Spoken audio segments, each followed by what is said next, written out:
23-year-old is suing Tiffany Johnson Cross for crashing into her car in the parking lot of their apartment complex. Why didn't you have insurance on your car? I didn't have insurance at the time. I didn't even know that it lapsed. I had a change of address put in, and my insurance was not mailed to the address that I was residing at.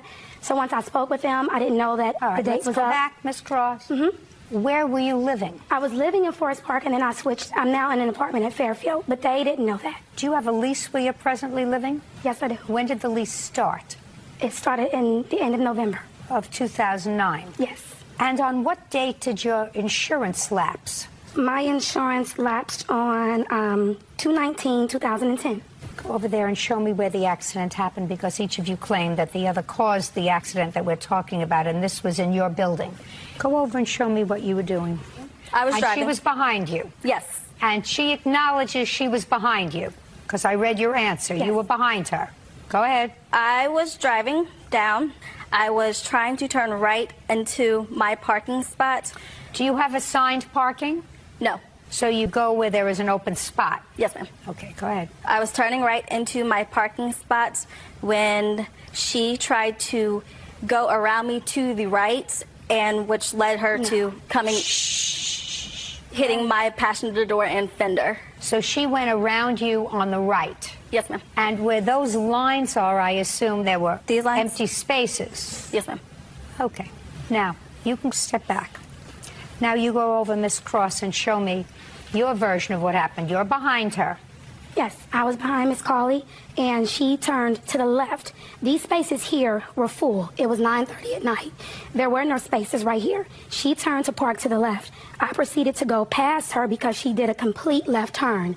When I proceeded to pass her, Miss Cawley, I guess she may have saw another space, and she wrapped back around to the right, and she hit me. I'd like to see pictures of the car.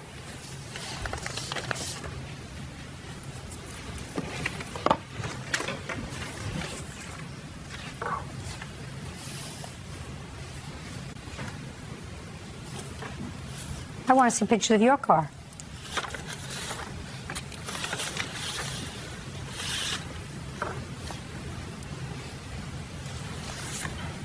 You hit her. She didn't hit you. No, the damage to my car was more than that, but because of the apartment place we live in. You hit, I'm looking at her car. You hit her car with the front of your car. No, the damage is actually on the side. If you look at the other pictures, it's actually on the side of my vehicle, and that's on the corner. It's not in the front.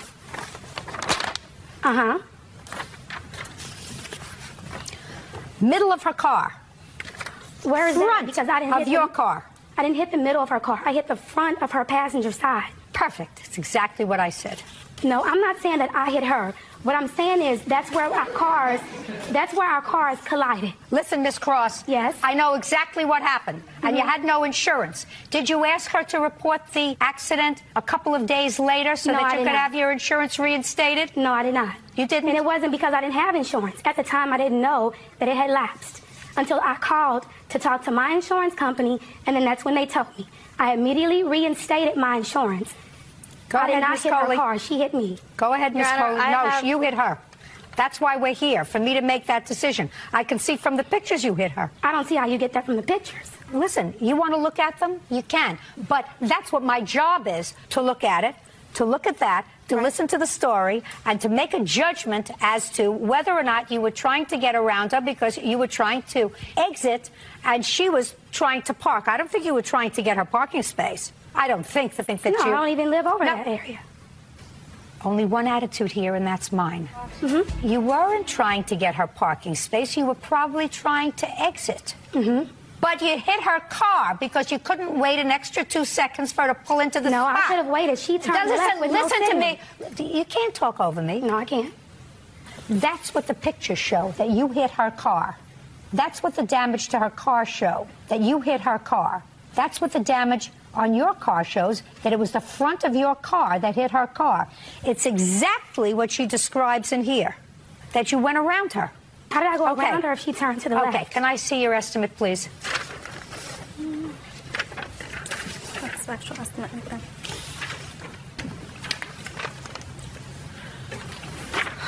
You still living there? No, ma'am. When did you move? I moved at the beginning of April. Was your lease up? No, ma'am. Why did you move? I moved because I had 2 jobs. I lost my main job because of the fact they shut down, so I moved back in with my parents. Judgment for the plaintiff in the amount of $1,954. You count the claims dismissed. Parties are excused. You may step out. 18-year-old Monica Vasquez claims ex-boyfriend Lyndon Trujillo owes for kicking her car and smashing it with trash cans. Monica also claims Lyndon destroyed her cell phone. You are? Lydia Calderon, Monica's mother. Okay, but you don't know anything about this case particularly, do you? No. Except that the car belonged to you. Belongs to both of us. Are you both on the title? Yes. Why don't you sit down for a moment? You're Monica? Yes. This was your boyfriend? Yes. How long was he your boyfriend? For about 3 years. Monica, you say that he broke your cell phone and vandalized your car. Yes. He says he didn't do it. So tell me when he vandalized your car. It was like about 1:30, and he showed up at my house. 1:30 in the morning. On what date? July 28th. Where were you? I was at home. Who else was at home? My sister. It was 1:30 a.m. Do you live with your sister? Yes, I do. What does your sister do for a living? She works at Premier Real Estate. She's And a what do you do? receptionist. What do you do? I'm a cashier. Where? At Rite Aid. How long have you been working there? In October, it'll be a year. Mr. Trujillo. Yes. What do you do for a living, sir? I'm a tattoo artist. You work for yourself? Yeah, pretty much. What does that mean? I'm not working at a shop right now. So where do you work from? Out of my house. Are you licensed? No. Do you have to be licensed where you live? No. Where do you live? I live in California. And in California, you don't need a license to give somebody a tattoo with No, a you needle? don't. That's a big mistake, isn't it? Yeah. I mean, you need a license to give somebody a pedicure, Yeah. but not to give somebody a tattoo. No. You Not. sure about that? I'm positive about that. Anyway, you make a living at this? Yeah. Well, especially since you have no overhead. What's that? No. What? No. What? No. Overhead. Overhead. Oh, okay. Yeah, that was over my head. Sorry. Unfortunately, Mr. Trujillo, that was true. Right. Sorry about that.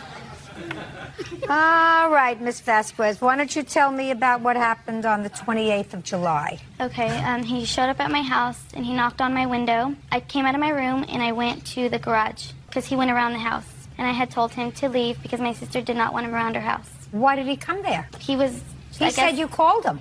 No, I did not call him. You say in your papers, sir, that you went over to the house at 1:30 on July 28th because she called you. Yeah, we had been talking. No. Because she called you on July 28th. That's Okay. why you said you went over there, right? Right. And how did she call you? On your cell phone? Yeah. Do you have your cell phone records? No. I'm sure if I went and got him, I could bring him back to you. I mean, if you wanted to, another We date don't or do something. do-overs here, Mr. Trujillo. What we do is, when you're coming to court, you're supposed to be prepared. You know what it's like, Mr. Trujillo? You do tattooing? Yeah. In your house. Right. Let's say you made an appointment with somebody who's going to get a really big tattoo. They were going to pay a whole lot of money. Yeah. For the tattoo. And let's say they arrived and they sat down for you to do the tattoo and you forgot to buy ink. Right. Yeah, it's happened a couple times. That's what it's like, Mr. Trujillo, when you come here without evidence. Yeah, I understand. With just your good looks and tattoo. That's what happens. You're supposed to bring evidence, bring proof. So we have no proof that she called you to arrive at her house at 1:30 in the morning. Yeah. And so you went outside and you told him to disappear. Yes. And what happened? And by that time, my sister had came out because she heard the knock, because our rooms are right next door. And she had went out and told him to leave her house because she was going to call the police. Because the incident with the phone. Oh, so the incident with the phone happened first? Yes. And that happened about a month before? Yes. Why don't you tell me what happened? Okay, I was at work, and I get out of work at 10, and he showed up at my work, so I left. Had you not been seeing each other? No. Right. And I left my work, and he followed me down the street, and he was telling me to pull over, and he was next to me in my car. And so I pulled over because he was coming closer to my car, and he had said that if I didn't pull over, he would go to my house and, break windows. And so I pulled over, and he had got my phone to check it for what, I don't know, we weren't together. And I was telling him to give me back my phone, and he was like, "You want your phone?" So he cracked it in half and gave it to me. And so... Had he been drinking? Yes, he had a beer in his car. Who else was in the car? He was by himself that night. You got to get a job out of the house, Mr. Trujillo. Okay. Listen to me, sir. First, I want you to tell me who these people are that you brought with you to court today. I brought my dad to court with me today and my brother Fabian. This is my dad, Johnny, and Fabian is Silo. Yeah, and you all live together? No. Do you live alone? No, I live with my uncle. Why? Because my dad has recently moved, and he had moved in with someone else, and there wasn't enough room, so I actually went to live with my uncle. And where does your brother live? With his grandpa. How old are you? I'm 18. How old is your brother?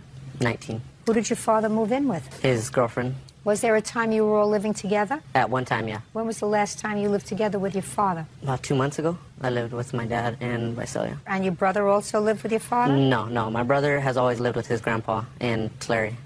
Did you break her phone? No, ma'am, I didn't. Well, tell me what happened, Mr. Trujillo.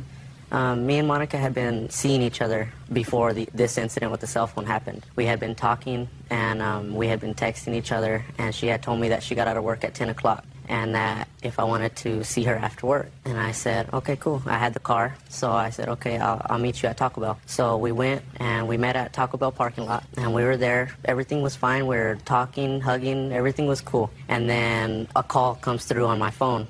And when a call comes through on my phone, it was a ringtone, as, you know, the ringtones, like I know you've heard them, like the lovey-dovey ringtones, like the, you know what I mean, like the guy and girl together ringtones. You know what I'm talking about or no? Like, I mean, I could sing one.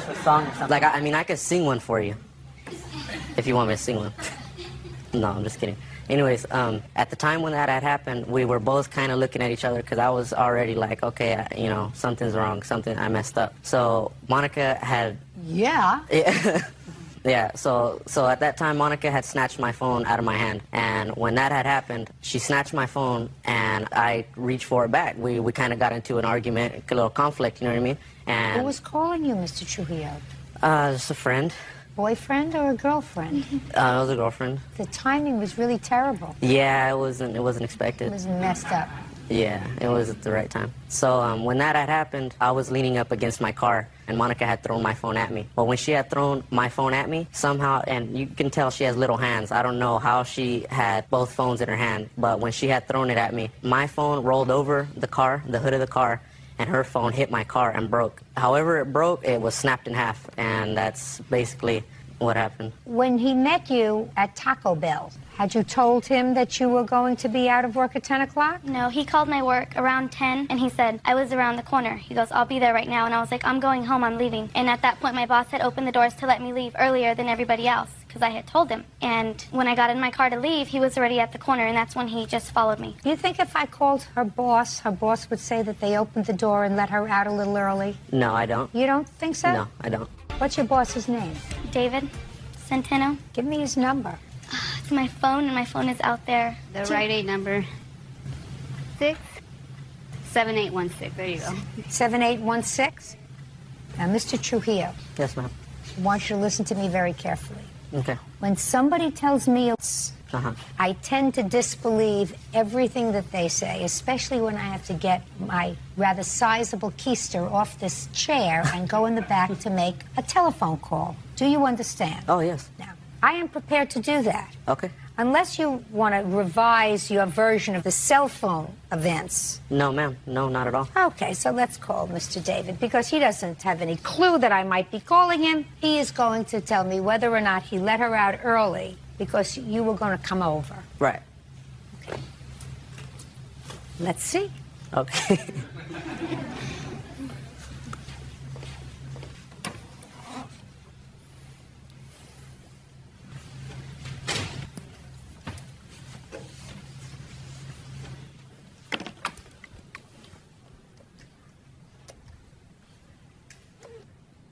Yes, is David Centeno there, please?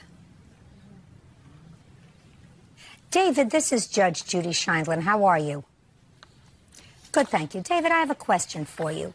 I'm here trying a case with Monica Vasquez. And I want you to think back to sometime around the end of June of this year, in the evening when she was leaving. There was an incident with her boyfriend when he called the store. Do you remember that? Could you tell me what happened, please, David?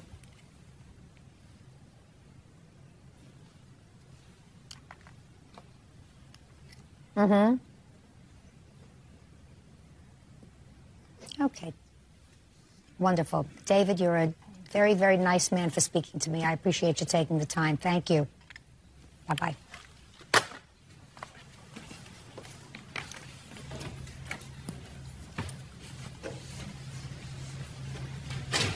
Boss is a very nice gentleman. Mr. Trujillo, I suggest you spend a little less time tattooing and piercing yourself and a little more time honing your truthful skills, sir. Honing your truthful skills. Ask your father what that means. Honing your truthful skills, sir. Oh, okay. Because Mr. Santano says that he remembers the evening very well. You would call the store. You said, I'm going to get down there before the store closes. They let her leave early, and they stood there to watch her get in her car and take off before you got there because she had already broken up with you, and she was afraid about what was going to happen if you got there. Okay. Okay? Okay. So now I believe very little, sir, of what you're going to tell me. So now he owes you a cell phone. Now I want you to tell me what happened when he vandalized your car. Okay, that was the night he showed up at my window. That's correct. Okay. And you came out, you told him to leave. Sister came out, and you told him to leave. And I understand that there were other people with him. His father and his brother. Two geniuses. Yes. And they were all drinking. Two geniuses. Well, they can't live together, so at least they can drink together. I guess that's what family's all about. Go ahead. And my sister had told his dad to keep him away from her house. And his dad didn't really understand what was happening because Lyndon didn't let him know about the night with the cell phone. So he didn't understand why my sister was... I think if there wasn't a cell phone, his father wouldn't have understood. Go ahead. So after that, my sister had told him she was going to call the cops and get a restraining order on him. And at that time, Lyndon was mad because his dad had told me, well, then I don't want her calling him or at my house. And I had said, I haven't called your son and I haven't been to your house. And at that time, Lyndon had got mad and they were drinking. So he kind of like pushed my sister. And at that time, when he got angry, my sister ran to the house to call the cops. And at that time, I had ran back to the house too because he was still mad. And he followed me to the garage door on the side of the house. And when I closed the door and locked it, I could feel him trying to open it. He just went to the front of the garage where my car was parked, and I heard a loud noise. And at that time, I had lifted the garage door up because my sister had came out, and we seen him leave the side of my car and get into his dad's car, and the two trash cans were against my car, laying against my car. You have pictures of Yes, the car? I do. I'd like to take a look at it.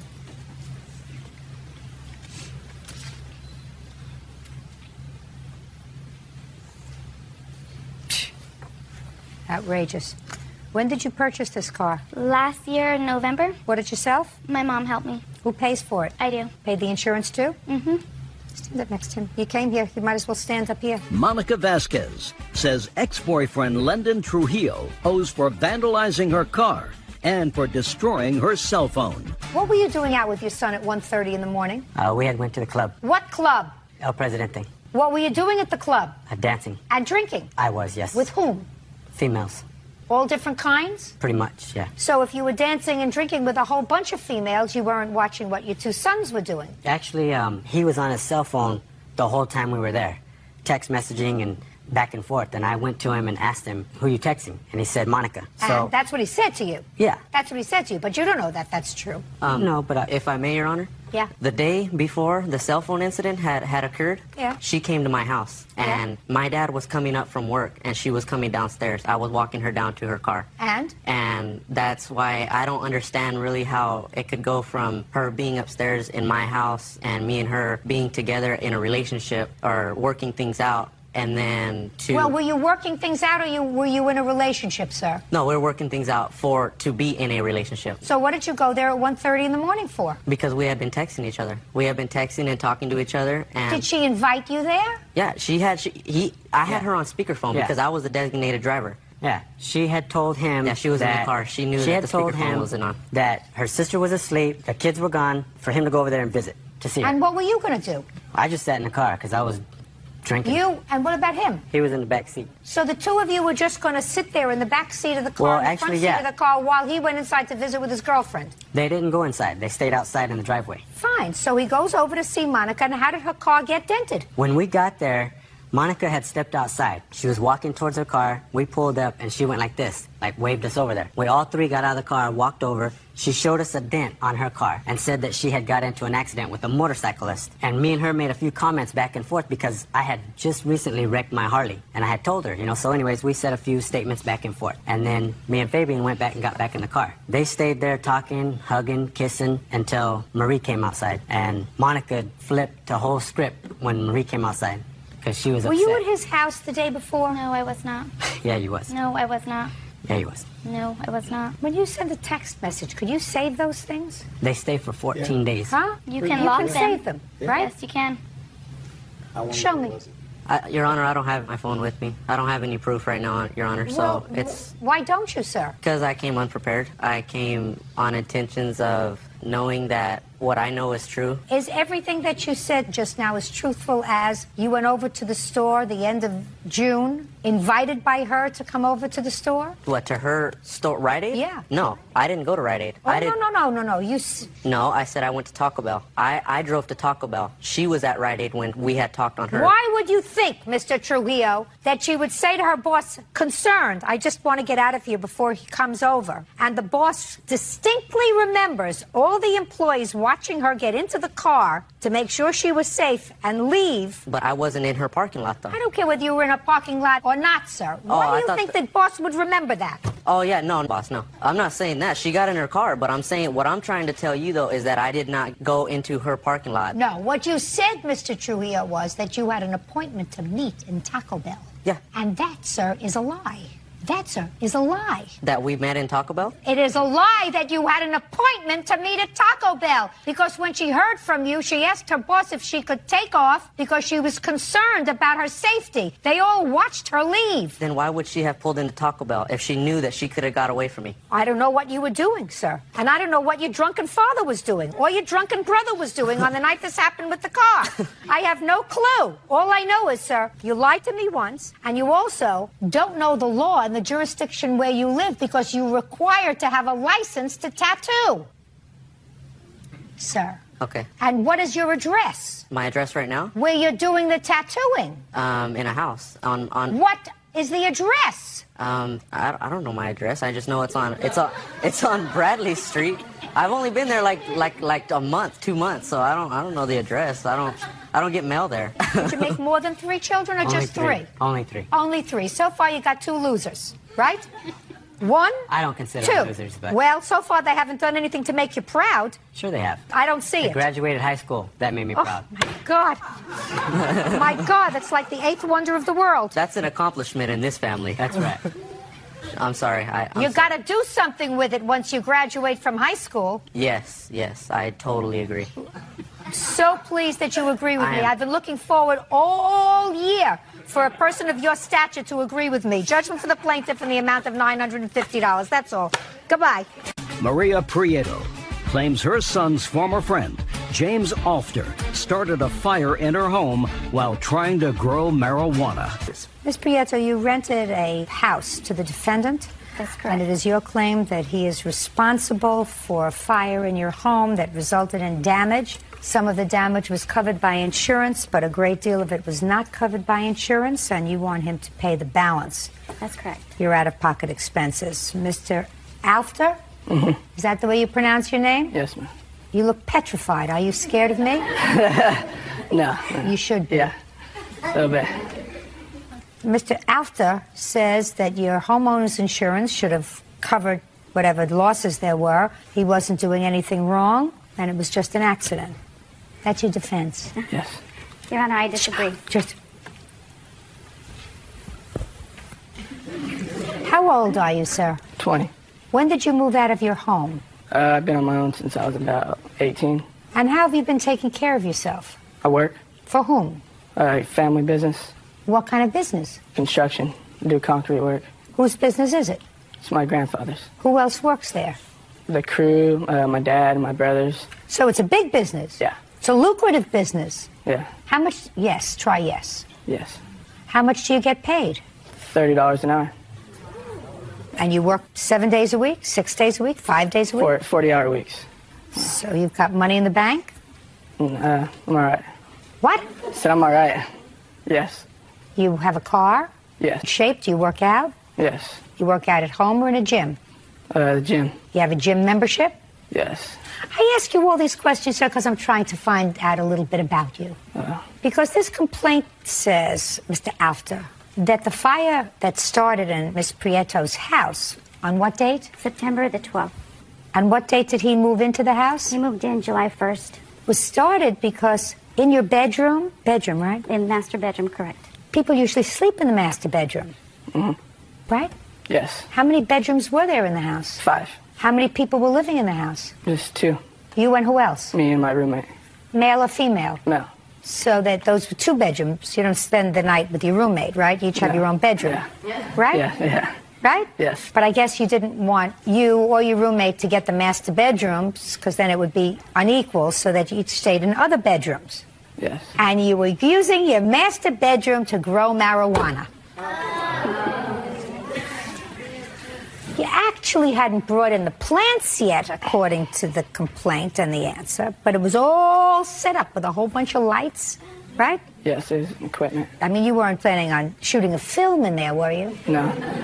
You were going to grow marijuana. Yes. What were you going to do with it when you grew it? Well, I have anxiety, and I was going to try to get my card, cannabis card. You have anxiety? Yeah. You ain't seen nothing yet.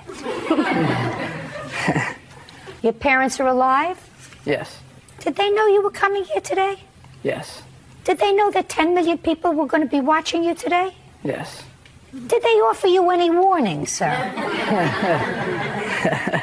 Yes. And I know that it's not relevant to the case, but I, because I am a mother, would like to know what your parents said to you. They told me I better learn my lesson. Both of them? Yes. Sounds like my kind of people. Who do you expect to pay for these damages that weren't covered by Miss Prieto's insurance as a result of your lunacy in trying to start a marijuana farm in her house? Myself. Right. So why didn't you just pay her, sir? Why did you force her to come here? No, I mean, I know that she looks lovely and she appears to be a very nice lady, but why didn't you just say, I'm really sorry, I acted like an idiot, I'm 20 years old, I'm not fully grown up yet. You know, just help me out here. It'll never happen again. I'm going to cut my hair so I can see. You know, all of those things. The sum, that amount that she wanted was pretty high. I thought the insurance would have covered it, but I was going to pay the deductible. Yeah, but the insurance company didn't, for instance, pay for all the landscaping around the house that was singed. But when I moved in the house, the land or the landscaping wasn't too caught up. May not have been too caught up. What about the fact that you didn't have the use of her house for a while? Yeah. Hmm? Yeah, no, that's my fault. So who should pay for that? Myself. Can I see the bills, please? Sure. Oh. And I have pictures also. Should have listened to your parents, Mr. After. Father's a pretty tough guy? Yeah. Are you using your real name today, sir? Yes. Is your father's last name the same as yours? Yes. Look what you did to her house. Bird, look what he did to her house.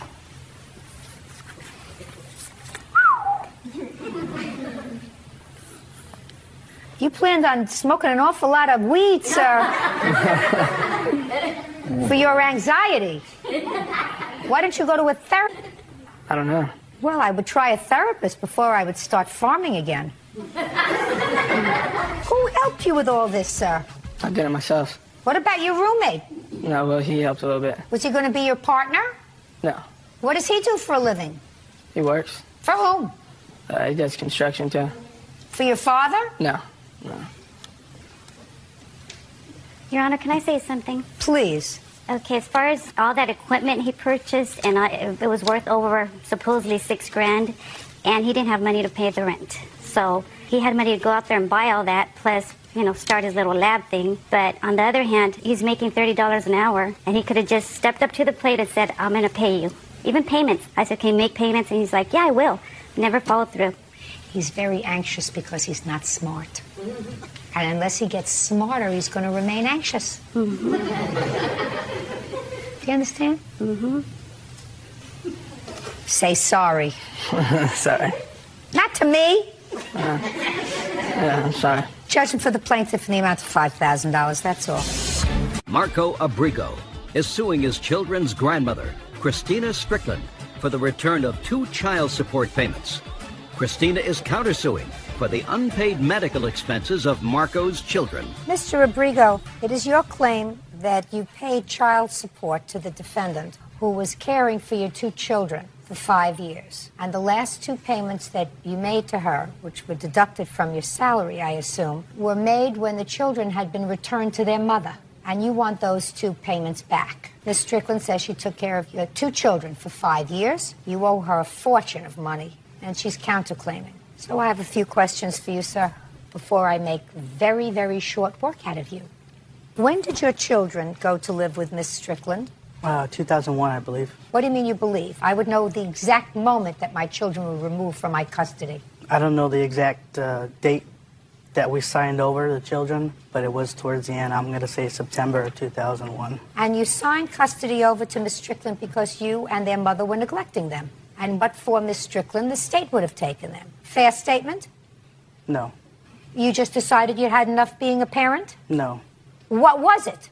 Well, the way it went down is the mother of the children and Miss Strickland were talking, and because I was going to be going away. Going away to where? Summer I was camp? possibly going to be incarcerated, and she would not be able to take care of the children. Why not? I do not know. Were you living together at the time? No, we were not. We were not So together. what difference did it make whether you were in jail or on Mars? She was still alone taking care of the children. When were you in jail, sir? From when to when? Basically from January of 2002 to November 2002. And in that year, the children were with Miss Strickland. Yes, they were. And how much support were you sending while you were in jail? None. None? Who was supporting your children? Miss Strickland. And when did you make that year up to her? Well, when I did get out of 2002, I didn't make it up to her financially, but through 2003 to the beginning of 2004, February, I had the kids in excess of about 200 days. I'm talking about when you were in prison, sir. You paid nothing for the support of your 2 children. I paid nothing. Nothing. I assumed that you got 2 jobs so that you could pay Miss Strickland, who was a total stranger to you. She was the step-grandmother of the children. You got 2 jobs so you could start paying her back all the money she spent on taking care of the children. Didn't you? No, I did not. Well, then you've got some nerve being here. For 2 payments because they went to her instead of going to the mother of the children? I'm only going by what the court is telling me to go by. This court is telling you to go home. After I would have made you bend down and kiss her feet for taking care of your children for 5 years. So I have no idea what you're doing here. What you're doing here is nonsense. Listen, Miss Strickland. Yes, ma'am. But for the fact that he sued you for this nonsense, you would not be here. Is that correct?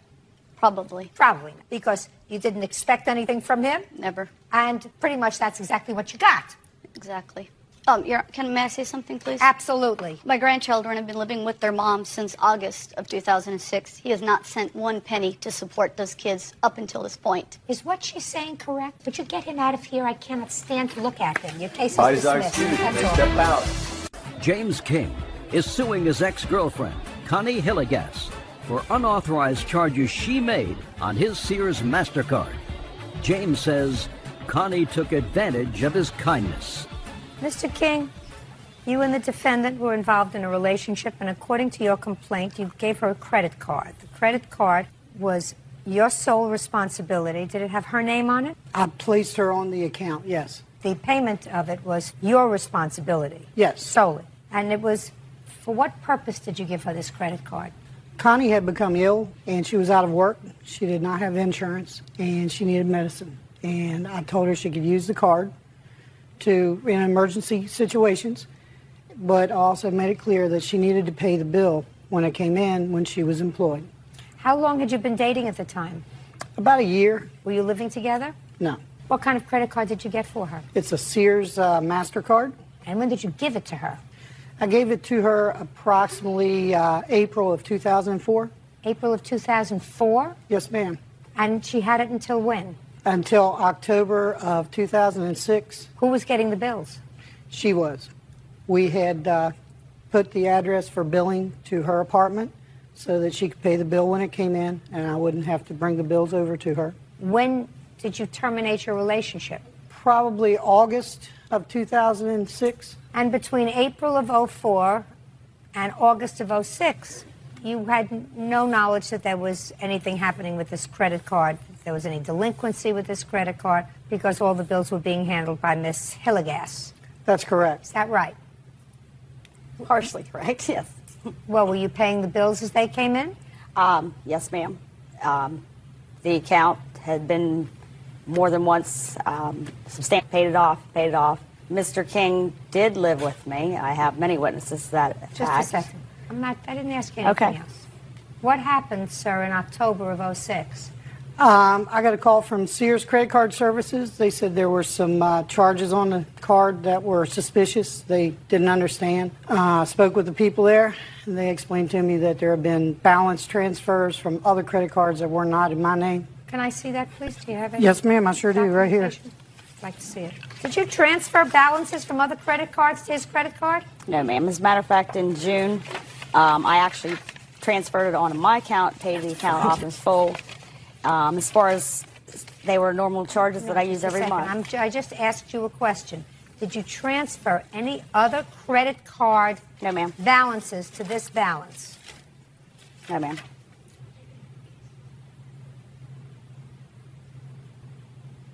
You did transfer.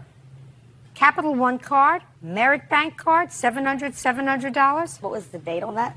October 5th. Then you had a charge of $295.52 on October 3rd. So you did transfer accounts. I also have right here $1,500 payment that I tried to make on the account. I don't care what you tried to do. What I'm telling you is you transferred other accounts to this account. And I tried to reverse them, but Mr. King would not allow me to. And I was informed. Why did you do it to begin with? To try and get this resolved and get this account paid off. How do you attempt? In October. Listen to me. Sure. Come on. How old are you? 42. Don't try to pull wool over my eyes. I'm not. Piddle on my leg. You don't add $1,400 to the account in an attempt to pay it off. It's ridiculous. Those were How much is left on the account? $2,719.47. Okay, and you want your money? Yes, ma'am. Ball's in your court. The account numerous times went back and forth for 3 years. I paid on the account back and forth. He was living with me over 2 years. Mr. King called and told me that in no circumstances was I to have anything to do with that account at any time, or he would press charges against me for fraud. I had tried to make a $1,500 balance transfer to the account. You know, I don't understand the word you just said. I mean, I don't understand the relevance of a word that you just said. Because I tried to pay on the account. He forced it and said I could not. I want to know why you don't owe him this money.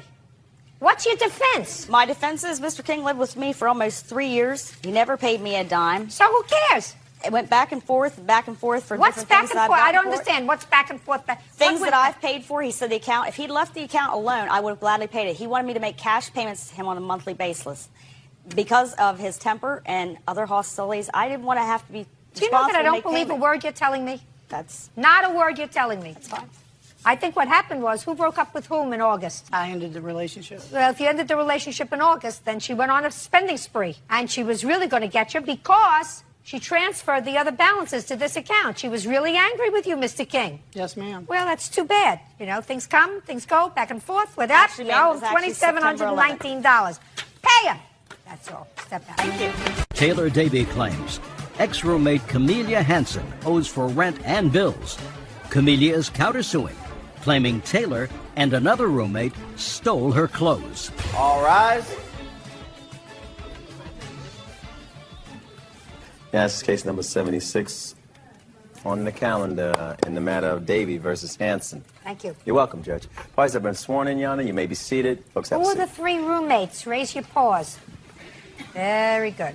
Ms. Davy, according to your complaint, you, this young lady, and this young lady decided to lease an apartment together. You signed the lease for how long? Till August 10th, 6 months. And you were going to share the rent? Yes, we were going to split it 3 ways equally. According to your complaint, you moved in February 2000, and? We moved in the last week of January 2007, and... But the rent started in February. Well, we paid a little extra for the last week. We paid $100 extra. All right. Well, I did. That's not... I never knew anything about that. Okay. So, your complaint alleges that Miss Hansen did not pay her rent for February and did not pay her rent in March. Right. And then you did what? She called me one night asking to get into the house, and I was busy. I wasn't at home, so I didn't let her in, and I told her that I wasn't going to let her back into the house until she paid me the money that she owed me. So you locked her out? Well, she was locked out. I didn't try to intentionally lock her out. She didn't offer to come pick up a key to get into the house, and I knew she that's could... something I don't quite understand. You have an apartment, there are 3 of you on the lease, and only 2 keys. Who wants to explain to me why there were only 2 keys? Yes. There were only 2 keys because we were the only ones on the lease. Brittany wasn't on the lease. And there's no way that you could have made a 3rd key? We could have, but I just let Brittany use my key because she was working late one night and she needed to get in, and I was at my boyfriend's house. Why didn't you go to a locksmith and make a 3rd key? I don't understand that. I don't know. We could have done that, but didn't.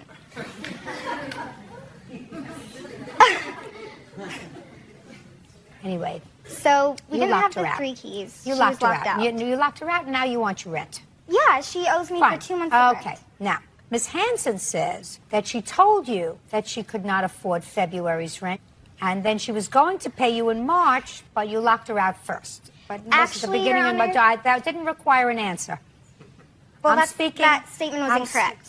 Well, I said what she said happened is this. So now you have to be quiet. You have to sort of dust out the cobwebs. Now I'm telling you what her defense is. Do you understand? I do. She has a counterclaim. She says that you locked her out but took her property, took her clothes. And she can prove that because some of the clothes that belong to her you are wearing on a website on the internet. Not Taylor, Brittany was. Brittany, one of whatever. And she wants her clothes back. That doesn't Now, have anything to do with me. that also didn't require an answer. How old are you? I'm 19. Was that a question or an answer? An answer? And what do you do for a living? I waitress and cook at the World Cafe. And what do you do, Miss Hansen? I work at a coffee shop. And you? I'm front desk clerk at the Holiday Inn. How old are you? 19. 19. You moved out when in March? The very first week of March. Give me the date. I think it was the 2nd. No, it wasn't. No. I think... Now, let's not play with each other. You didn't I- pay March's rent on the 1st. You didn't pay March's rent on the 2nd. When did you call her and tell her you wanted to get into the house? It was the first Thursday of March, so... I have down that happened on the 7th of March. Sounds right. Okay, well then I was mistaken. Not the 1st or 2nd. So you lived there 1st, 2nd, 3rd, 4th, 5th, and 6th. Why didn't you pay March's rent? Because the rent was due on the 6th. And I told her that I couldn't give her March rent until like that weekend. Because Why? Because my mom was giving me money for it because I didn't have a job at the time. And my mom Why got did paid you that move into an weekend. apartment if you didn't have a job? Because they needed me to be on the lease to get the apartment. Well, they did. Because Listen to Brittany me, couldn't get Miss on the lease. Hansen. Miss Hansen. They don't need an unemployed teenager to sign on the lease. Listen to me carefully. They don't need an unemployed teenager to sign on a lease in order for a landlord to say, oh, now they're really responsible because we have 3 teenagers, only one of whom has a job, maybe. That's not why they needed you to sign on, unless you had a job. No, not the leasing company needed me to sign on. Taylor needed me to sign on the lease so she could get the apartment because Brittany couldn't get a co-signer and I got a co-signer. Who co-signed for you? My mom. Oh, That's great. Perfect. I wouldn't have been able to get on the lease without a co-signer. But she forged the co-signers. That's so. not true at Just all. a shh. Cute. They're cute. They should still be home and under somebody else's roof, but they're cute. Listen, you have to pay rent. You live in an apartment, you have to pay rent. I totally agree. Right, so you owe February and March's rent. I didn't live there for March. She kicked me out at the beginning No, of March. you lived there the first week in March. Then I would have paid her the first week of March, that like day by day that I lived there, but they kicked me out of my house. No, listen to me. I'm going to get to your counterclaim in a second. Okay. You may not be disappointed, but I have to explain to you that when you live in an apartment, you can't be a baby. And if you sign a lease and if you're supposed to pay rent, you say the first of the month you have to pay rent. And you don't take on the responsibility of an apartment unless you can afford it. Are you still living in the apartment? Yes, I am. Who lives there? I found 2 roommates on Craigslist. Are they okay? Yeah, they're great. Where is she living? Eureka, I believe. California. Okay, so she left. Yes. She moved out at the beginning of April. Okay, did she pay rent in February? Yes. Did she pay rent in March? Yes. Yeah. She didn't pay right then, but she's paid me back. So you covered it? Yes. For both of them? Well, I covered it at the start of the month because she got her paycheck like the 2nd week or something, so she didn't have it right then. And what was everybody's share of the rent? $250. Okay, now, you're going to tell me about your clothes. Well, the day that they locked me out, told me that I couldn't come back. Should have had your own key. I had my own key. I let Brittany use it. That's She your didn't problem. have her own key. No, that's your problem. You Okay. should have had your own key. Then nobody can lock you out. I went and got my own key after that, after they locked me out for a day. Fine. So you went and got your own key. So you weren't locked out. Yeah, but that day that they locked me out, they told me that they were kicking me out. I couldn't live Well, there they anymore. could have told you that, but that's So not true. They can't kick you out because you're on a lease. Well, I didn't want to live there anymore after that anyway because they were Being rude to you. Yeah, and they were bullying me. Okay. So you moved I out. went. So I went the next day to get my things, and I had to get a key from the leasing office. And my room had been gone through. Half of my closet was empty. He was there. He can vouch for me. I asked them for my things back. They had put locks on their doors, and they wouldn't give me anything back, and said that they didn't have anything. A couple weeks later, a friend of mine was showing me Brittany's MySpace pictures, and she was wearing my underwear on on a photo of her topless and just in underwear, and they were mine. You recognized your underpants? Yeah.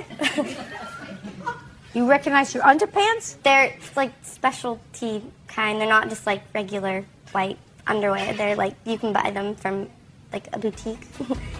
Miss Davy, just for my own edification, did you put a picture of yourself? Oh, me? No. I don't do that. Who did? This one? Brittany. Raise your hand if you put up a naked picture of yourself. I'm not naked. What is it? I'm in underwear. They're my underwear. They're not her underwear. I don't know why she. Why would you put? Stand up. Why would she put underwear? Please. Why would you put a picture of yourself on the internet in your underwear? Photography thing. He wanted American Apparel looking pictures, and there was one in my underwear. Very stupid. Okay. You live to regret that when you're 30, maybe even when you're 25. Have you done anything like that again? No. Yes. Before? Maybe. No. Just once? No, well, like there was more than one picture, but since it's not that big of a deal, I don't think. It is a big deal. You have to think about what you're doing.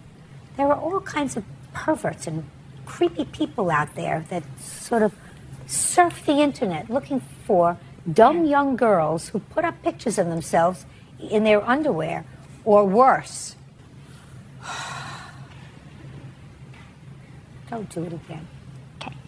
Sit down. Do you have any other proof that you took your clothes? I don't really have proof that they took my clothes, but I have a list of some of the clothes that they took, and along with stealing my clothes, they posted things about me on the internet. Like, they made a couple websites about me saying really, really horrible things. They've been harassing me. It's just showing what kind of people they are. They're not good girls. They're not good people. And they stole all my clothing, locked me out of my house, and are harassing me for it. No, I don't. I don't know whether she does or whether she doesn't. I have A pair of Roxy jeans and a pair of Gap jeans that were given to me by her because they were a size 5, which doesn't fit her. That's not true. I never gave her any clothes. She wants them back. She can have them. They've been denying that they've had anything this I year. haven't been Listen to me. I have no time or to have less patience for this. You owe her $500 for rent for February and March. You're going to send her back her 2 pairs of jeans and anything else you might find that belongs to her. Do you get it? I do. Perfect. Thank you very much. Thank you. Goodbye. Have a happy life. Parties are excused. You may step out. 24-year-old Carl Anderson is suing 21-year-old Taryn Gluck and her father, Alan, for the cost to fix damage to his car. Carl claims Taryn dinged his door while pulling into a parking space. All rise.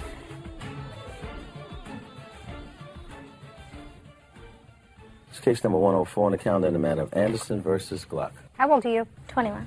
Sit down. No. Parties have been sworn in. Thank you. Have a seat, sir. Mr. Anderson, you claim that the defendant damaged your car. Yes, ma'am. You want her to pay for the damage. I don't know what her answer is. She sort of says, I didn't do anything wrong, and I let my father take care of it.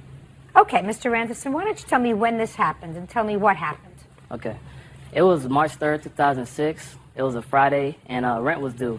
That's my roommate, Sean. So we both drove to the bank to get our halves of the rent to pay the rent. So I drove my car, I parked and went inside. Sean, he drove his car through the drive-thru and got his money. So I went inside, got my half of the rent. I'm walking to my car, and as I approached my driver's side door, Taryn pulled into the parking spot on my passenger side. She pulled in and parked her car.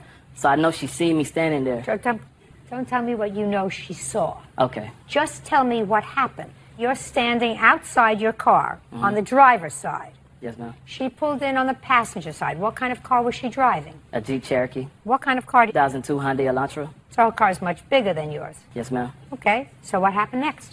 So she pulled in to the parking spot next to mine, and by then I had got in my car, closed my door, and I was counting my half of the rent. So I'm in my car, she opens her car door, and then boom, she hits my passenger side. So when it happened, I was kind of in shock. Now, when she opened the car door, you must have turned around when you heard this. Yes. What did you see when you turned around? Well, after it hit, she hopped out of her car real fast. She hurried up and closed the door. Then she hurried up and started walking real fast into the bank. Have pictures of your car? Yes, ma'am. I'd like to see it, please.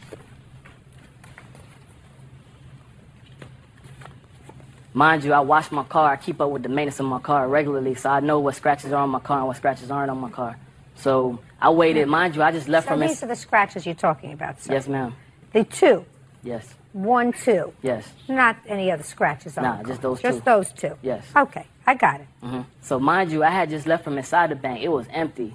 So I'm sitting there waiting for her to come out. 5 minutes passed. 10 minutes passed. So I'm thinking in my head, oh, she's probably trying to wait for me to leave to avoid the situation. So I'm sitting there waiting. She finally comes out. She's walking straight. She's not even looking in my direction. She's walking to her car, and she was about to put her car keys in her car, and I had to stop her. I said, excuse me, ma'am. And she was like, huh? And I was like, you know you hit my car with your car door when you first pulled up. And she was like, oh, I did? So when she said that, I already knew what type of integrity she had. When she tried to deny it, well, she didn't really deny it, but she was like, oh, I did? And I was like, yeah, you hit it. She's like, so what do you want to do? I was like, well, we need to exchange information. So she said, hold on. She got in her car and closed the door.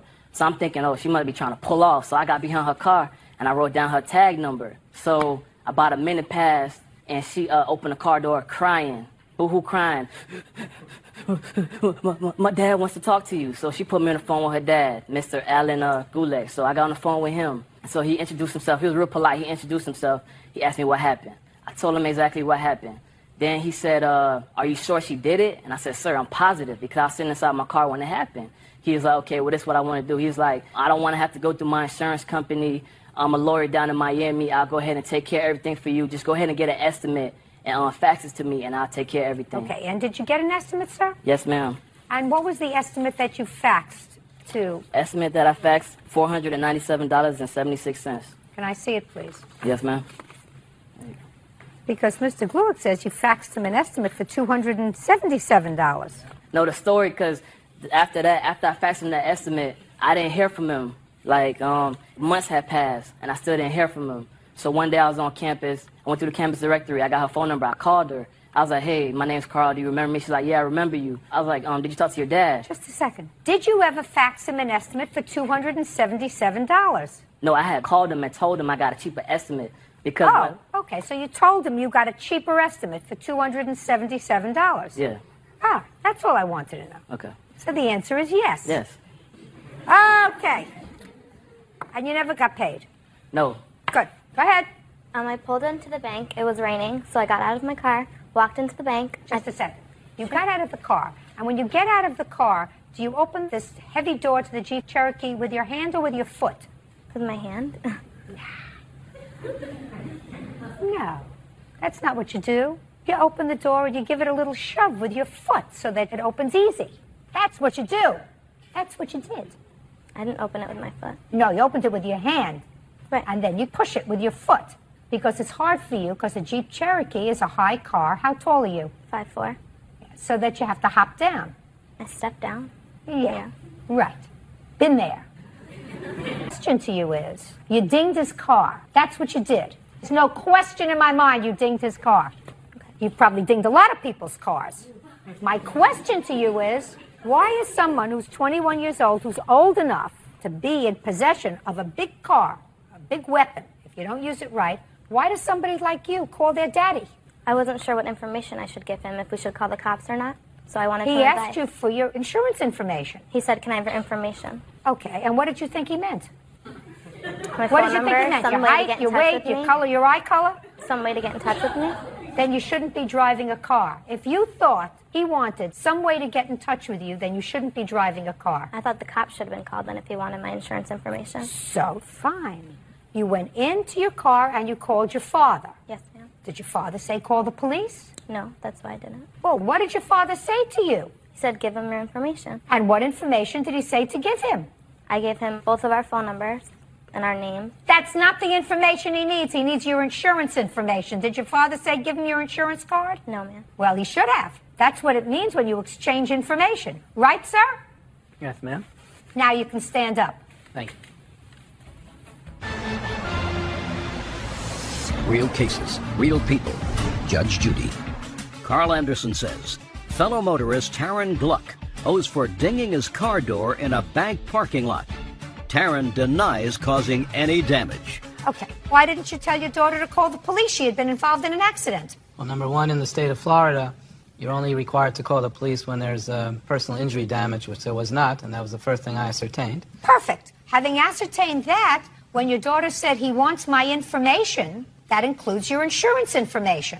You know that. You're a lawyer. Yes. Well, it would seem to me that along with your name and number, he should have had your insurance information, unless you said to him, send me an estimate and I'll take care of it. Is that what you said to him, sir? Look at me. Don't look over there. I didn't say it in those words, no. I don't care whether you said it in those words, sir. It's either, here's my insurance information, take it up with my insurance company, or fax me an estimate and I'll take care of it. I said, send me some paperwork, send me some information, and we'll take care of it. That was Fine, then you pay for it. Thank you. You're welcome.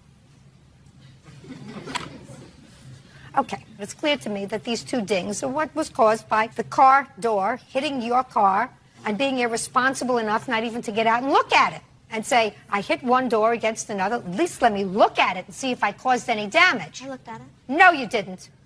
When you hit his car, you left as soon as you could. When he called you on it, when you came back, then you looked at his car. Correct. But when you did it, you didn't look at his car. You hightailed it out of there as soon as you could. Wrong thing to do. You got to act responsibly. You look like a nice girl. You're big enough to drive a car. You have to do the right thing when you drive a car.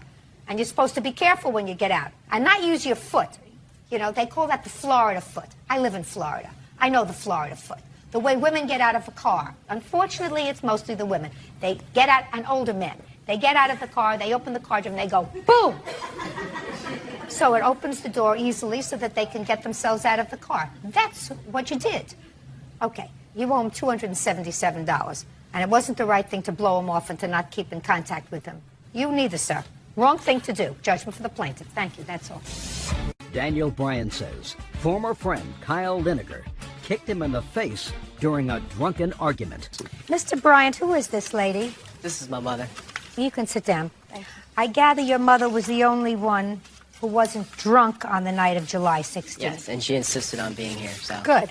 How old are you, Daniel? I'm 25, Your Honor. What do you do for a living? I'm a personal trainer, Your Honor. Full-time? Yes. Yes, Your Honor. It's considered part-time, but yes, I work full-time. How many days a week do you work? I work whenever I have clients. It could be weekends, nights, anytime. What do you do the rest of the time, Daniel?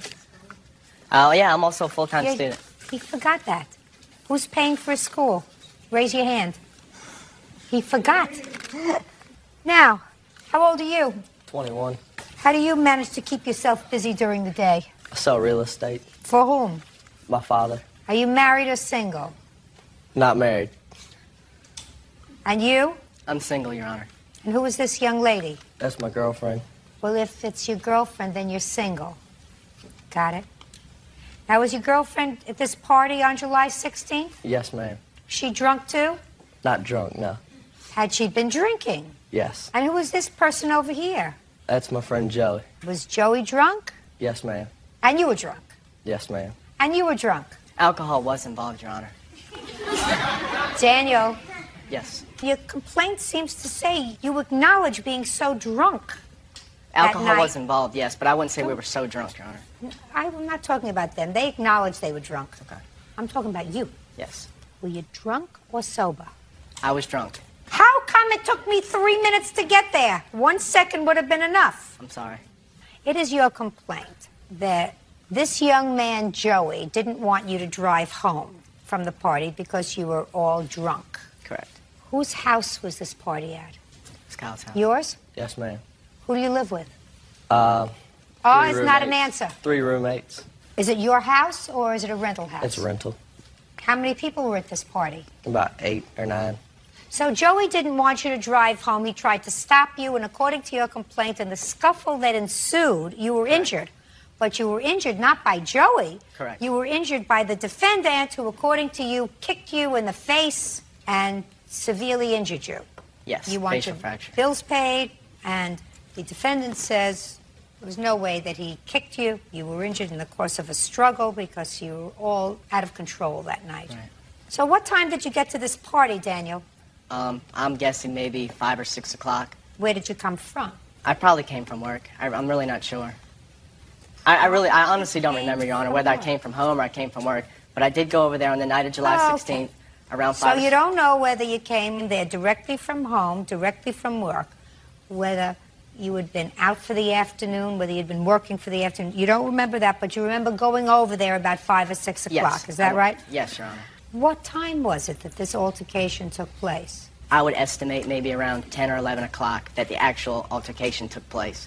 And between 5 and 6 and 10 or 11, you were all drinking? We were all socializing, yes. I didn't ask you whether you were socializing. I asked you whether you were drinking. Okay, yes. Anybody using any soft or hard drugs? There was a slight hesitation there, Daniel. Well, I had to think that the question you asked me was pretty... no, we did not do drugs. Alcohol and cigarettes. Any funny cigarettes? No funny cigarettes, Your Honor. I promise you. Is that right? Yes, ma'am. Is that right? Yes, ma'am. Absolutely, there was no drug there that night. So you were just all looped on alcohol. What was your drink of choice that night, Daniel? We had mostly consumed... No, not we. I said you. I mostly consumed beer, Your Honor, with a little bit of liquor, probably. What kind of a little bit of liquor? Probably vodka, Your Honor. Did you make the vodka with the beer, or were you drinking it sort of separately? Probably separately, Your Honor. But there came a time when you didn't remember anymore whether you were drinking it separately or together. Is that what you're telling me? I'm sorry, Your Honor?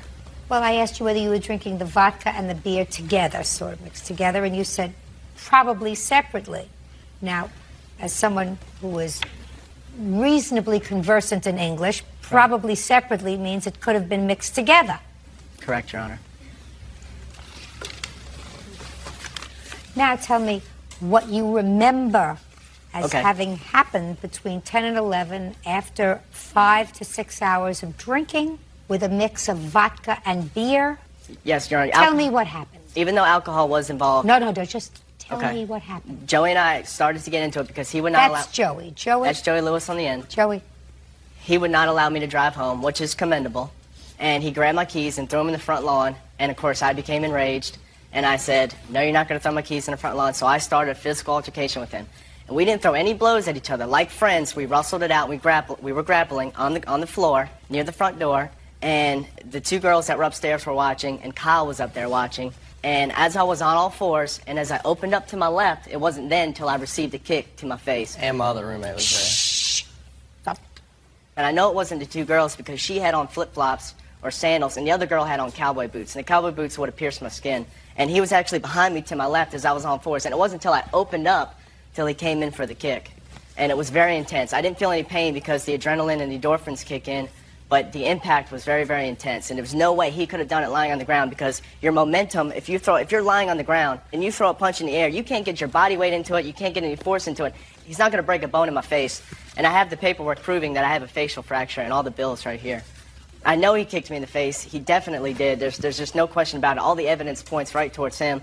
And as I was on all fours, immediately after he kicked me, instantaneously I stand up, Your Honor, and in the corner of my eye I can see his profile. I turn around and confront him, and he looked like he saw a ghost. You remember all that distinctly, is that Yes, right? Your Honor. I've been thinking about this for a long time. Now, before you got to the party, Daniel, had you been drinking? No, Your Honor. So, Daniel, I just want to understand this. Yes. Before you got to the party, you had not been drinking, and you don't remember where you were coming from. Take your hands out of your pockets. You do remember. Only that you got there at about 5 or 6 o'clock. Yes, Your Honor. Now, then you spent 5 to 6 hours drinking an assortment of concoctions that rendered you inebriated. So inebriated that your best friend wouldn't let you drive home. Then, all of a sudden, being totally inebriated, you remember distinctly everything that happened. Doesn't that sound strange to you, Daniel? You don't remember where you were when you were sober, but when you were drunk, you remember everything. You have a very interesting mind the way it works. But there was no alcohol test that took place. There was no... Listen to me very carefully, sir. Yes. What I said is exactly what you told me a moment ago. When you were sober, at 5 o'clock, you don't remember whether you were afoot or horseback, whether you came there from work, whether you came there from play. Then you drank for 6 hours, and then you have an acute memory of everything that happened, including a punch and a kick. Is that what you're saying? Your Honor, I assure you I'm not lying to you. No, I didn't ask you why I assure you're not lying. I asked you, is that what you're telling me? Yes, Your Honor, that's what I told you. Now let's move on to you. For one, when him and Joey were wrestling by our front door, my other roommate, Ryan, was on his other side, right to his right, and we were both pulling him off of Joey. And he said that one of the girls couldn't have kicked him because she had sandals on, and as did I, so... Did you kick him? No. You were drunk? Yes. Good. Were you drunk? Yes. Now tell me what happened when you took his keys and threw them away. Became enraged, and we got into like a wrestling fight on the floor. When you say it became enraged, do you remember what he said to you? No, not exactly. I can't remember. It's still blurry for me. I do remember the wrestling part. I remember us wrestling around, and we fell to the ground. And I threw in a punch, but I didn't hit him in the face. I'm pretty sure I hit him in the back of the head during that. And then like 3 people tried to pull him off, and that's when we locked him outside of the house. Nobody was angry with him. No. They were trying to protect him. Exactly. Daniel, nobody was angry with you that day, is that right? Nobody was angry with me that day, no. But, Your Honor, I know he kicked me in the face, and all the evidence points towards him, and I didn't kick myself in the face, and it was intentional and it was malicious, and it had nothing to do with what me and Joey were doing. That's what happens when if you Joey get had, drunk, Daniel. Your That's Honor, what kicking happens someone when in the you... face is That's wrong. what happens when... He could have killed me, Your Honor. People have died for much less. And any lower, I'd have lost all my teeth. Any higher, I would have lost an eyeball. Daniel. Yes, Your Honor. Very possible. It's very possible that he And you kicked can you. still Listen, see the discolor. Daniel, Yes.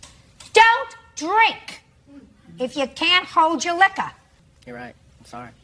There is absolutely no way to determine with a reasonable degree of certainty that you need in a court which of these people who were involved in this altercation caused your injury. The fact that you're giving me Einstein's theory of relativity and saying that when you're on the ground you can't punch somebody with enough force in order to get their body weight into it, so therefore it couldn't have been him that caused your injury, and therefore I must exclude him, is not evidence. Sir, listen to me carefully. Yes, I had a phone conversation with him where he said, I admit I did not cause that injury.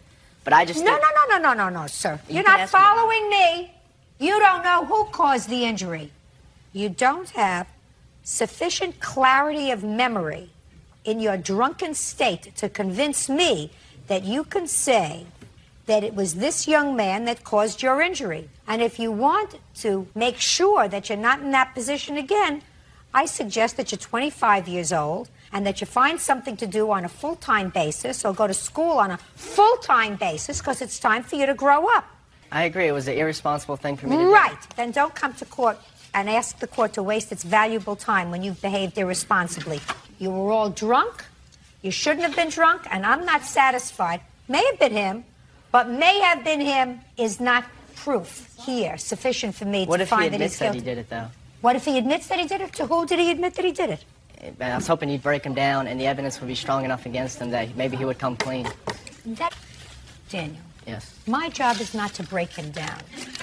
My job... Would you like to see the paperwork? I don't want to see the paperwork unless the paperwork has a confession. Does it have a confession? No, Your Honor. It's just proof from the doctor that I sustained his patient. I believe that you sustained serious injury. You know what kind of serious injury you would have sustained if he would have let you drive home? A lot of things could have happened that night. Right. This time, you got drunk and you were injured. Fortunately, you didn't hurt anybody else. The answer is, don't get drunk. Getting drunk is stupid. I agree, Your Honor. Good. That's all. Amanda Peters claims ex-roommate Holly Ward owes for breaking an apartment lease, stealing money from her wallet, and for damaging her car. Miss Peters, you and Miss Ward were roommates. It is your claim that after a failed road trip that didn't work out as well as you expected, Miss Ward decided to stay home. Yes. And she left you in the lurch with the lease. You want her to pay the rent. In addition, you say that she stole some money from you and that she at some point damaged your car You wanted to pay for that. Yes. Miss Ward says she was pregnant, decided to stay home with her parents, I assume, that she denies taking any of your money, and she says that the damage to the car just didn't happen. She also says that your boyfriend moved in with you into the apartment and he wasn't paying his fair share of the rent. So, is this your boyfriend? Yes. How many people signed the lease to the apartment? 2, me and Holly. Did Holly have a boyfriend living with her? No. But your boyfriend was living with you? He wasn't living there. He was. Yeah, he is. Yes, he lives was. there. He lives there. Don't tell me he wasn't living there. He lives there. Speak, unless I speak to you. You want me to get the address that you listed, sir, when you filled out the forms for this program? Yes. Do you want me to get the forms that you filled out with the address? I put 718. And who lives there? My mother. What's your mother's phone number? She doesn't have a phone. Oh, everybody has a phone, But sir. there's a number you could reach her at, but she don't have a phone herself. You get what I'm saying to you, madam? Yes, ma'am. Good. When did you sign this lease with the defendant? On December 1st, 2006. And when did you take this road trip? In the beginning of April, like April 15th. Where's the father of this baby that you're having? In Ohio. And where are you living now? Alabama. Who went on the road trip? The 3 of us. Whose car did you use? Amanda's. You got stopped and you were all arrested for drug possession, is that right? Yes, ma'am. Yes. What happened with your case? I had 2 years probation. What about you? I just got charged as a misdemeanor and got fined. She got charged with all that because she was pregnant. I got charged doing with a drugs while misdemeanor she and got was a pregnant. We all 3 got, well, me and Amanda got charged with possession too. And what about you? I did 31 days because wouldn't nobody sign for me. No, he got 30 days because he had prior possessions. No, I got 30 days. That is untrue, Your Honor. Now, what is the rent? It's $500 a month. Stand up. Your last name? Lucky, L-U-C-K-E-Y. I'm not so sure. I heard that. Who do you work for? I work for Ford. What do you do for them? We call offices. What kind of work do you do, Miss Peters? I'm a waitress. Fine. Mr. Lucky, Yes. you may have to kick in for some rent, sir. Do you understand? I wasn't standing there at the time. Well, now Yes, he was. now just a second. No, I wasn't. Just a second. Now you can stay there. Well, she shouldn't have signed Lucky, my lease. Mr. Lucky, when did you arrive from Ohio? We arrived Tuesday. You arrived Tuesday. Yesterday. Shh. Yes. And where are you staying? I'm staying at the Sheraton Hotel. And where are you staying, Miss Peters? At the Sheraton Hotel. In the same room? Yes. And when you go back to Ohio, you're going to go back and stay with your mother. Is that what you're telling me? And yes, I'm after giving you this case permission. You wrapped. could stay with Miss Peters. I didn't And now want to you're stay going to with pay. her because And now of you're this going to pay issue. the rent. Sit down. Who brought the marijuana into the car? All 3 of us did. That wasn't mine. No. All Holly 3 of did. us did. All 3 Holly of us did. did. We all 3 went to jail for the possession. It's not what I asked you. I said, who brought it into the car? Holly. Holly. Lucky. I didn't. Lucky sells marijuana. Okay.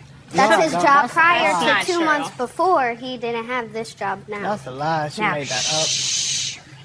Now, when is your baby due? I already had him. You already June had your baby. 29th, yes. And who's taking care of your baby now? My mother. Baby healthy? Mm-hmm. You weren't stupid enough to smoke marijuana while you were pregnant, Actually, were I you? was. That's how she got 2 years.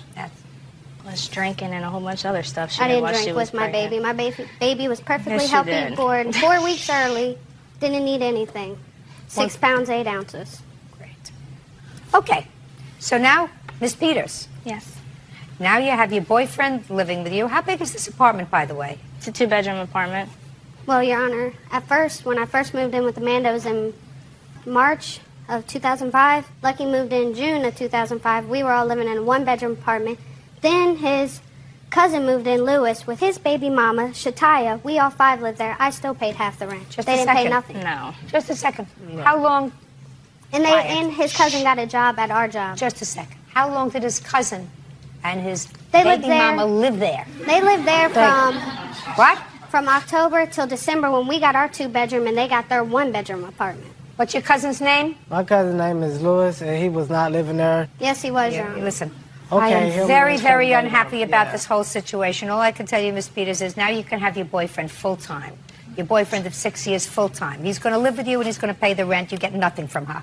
Next. What? Now, let's talk about this stolen money. You say that she stole money from you. Yes. You No, know from this. her and her Shh, boyfriend. I don't want to hear you. Okay.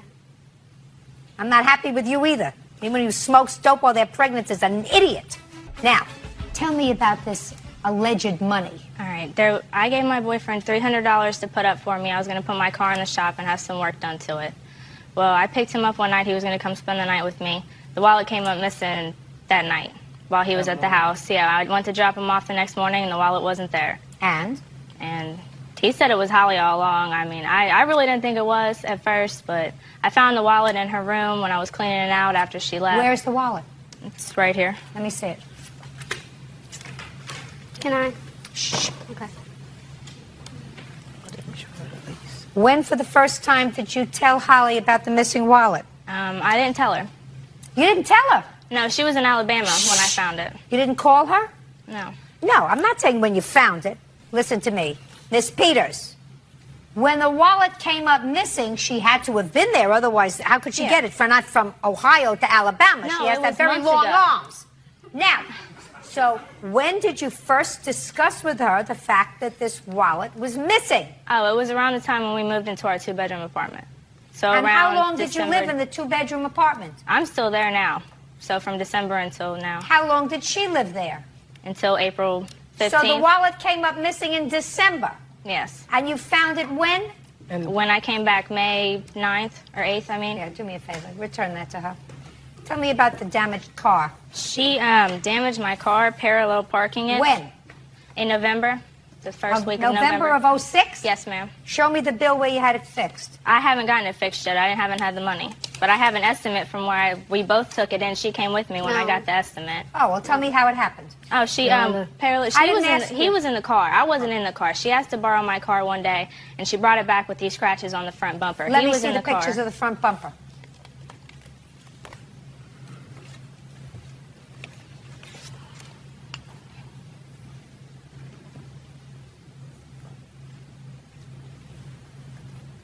How did you scratch the bumper? I didn't scratch the front of her car. Who did?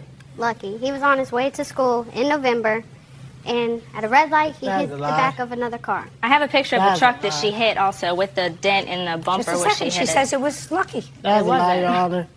She went with me when I got the statement. I did not go with her. I was at work when she got that statement done with Lucky. She had borrowed Amanda's car, and I needed to go home that following morning. He was And living she with had- us. Why would I take him don't home? want you to interrupt. If you interrupt again, it's not going to be good for you. Do you understand? Yes, ma'am. So on the way taking me home to my mother's house, she was trying to parallel park in front of another car, and she hit the back. On the way, she was trying to parallel park? No, when we got to my mother's house. Why park if she was just dropping you off? Because she was parking to drop me off. Why was she parking to drop you off? Why didn't you just come? She was the driver. Yeah, I don't believe it. Goodbye. You all deserve each other. That's it. Case is dismissed. Take him outside for a quick Julie and David Cotton are suing family friend, 18-year-old Dylan Strittmatter, for crashing a golf cart during their wedding reception. Dylan claims he is not guilty. Who was getting married? Julie and I.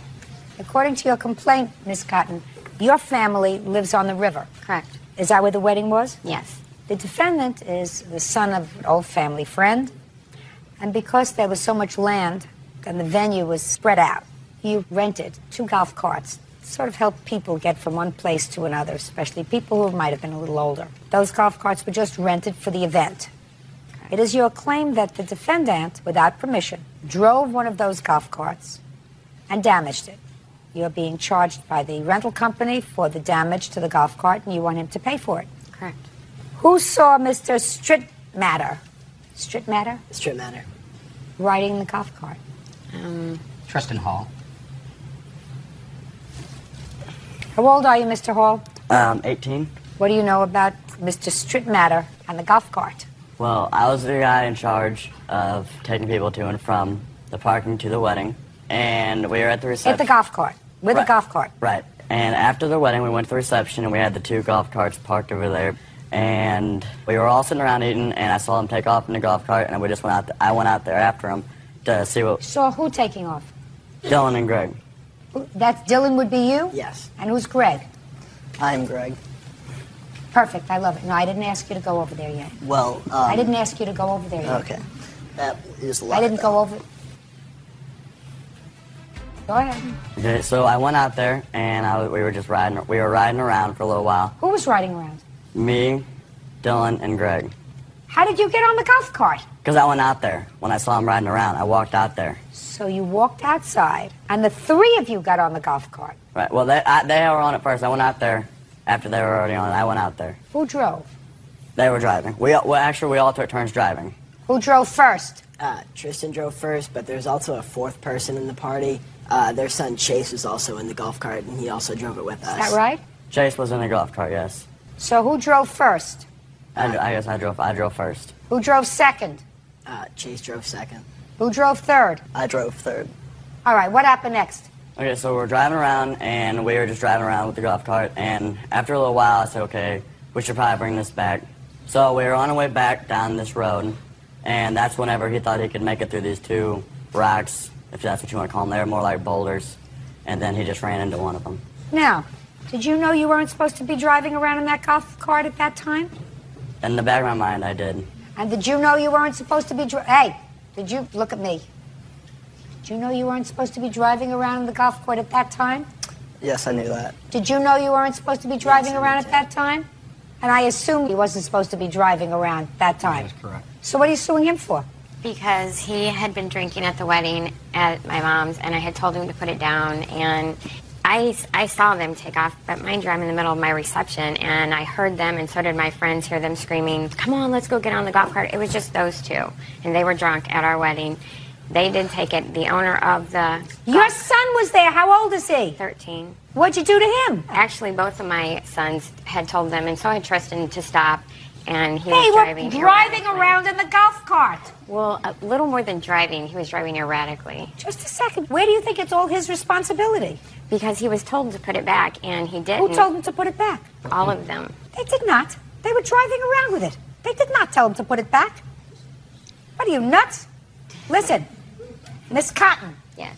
If you're telling me that you saw them get in the golf cart and drive around with it, and you didn't leave your reception to go and stop them from driving around with it. My oldest son actually did. He's not here. You, not your son. Your 13-year-old was in the golf cart. Right, but my oldest son also took the keys from them. Did you see that?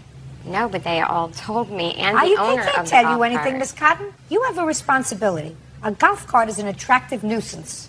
That's what it is for young people. That's why your 13-year-old got in the Well, golf cart. he admitted to wrecking it and told us he was sorry. They were all involved in it. If anything, he's responsible for a quarter of it, not for the whole thing. Your son is responsible.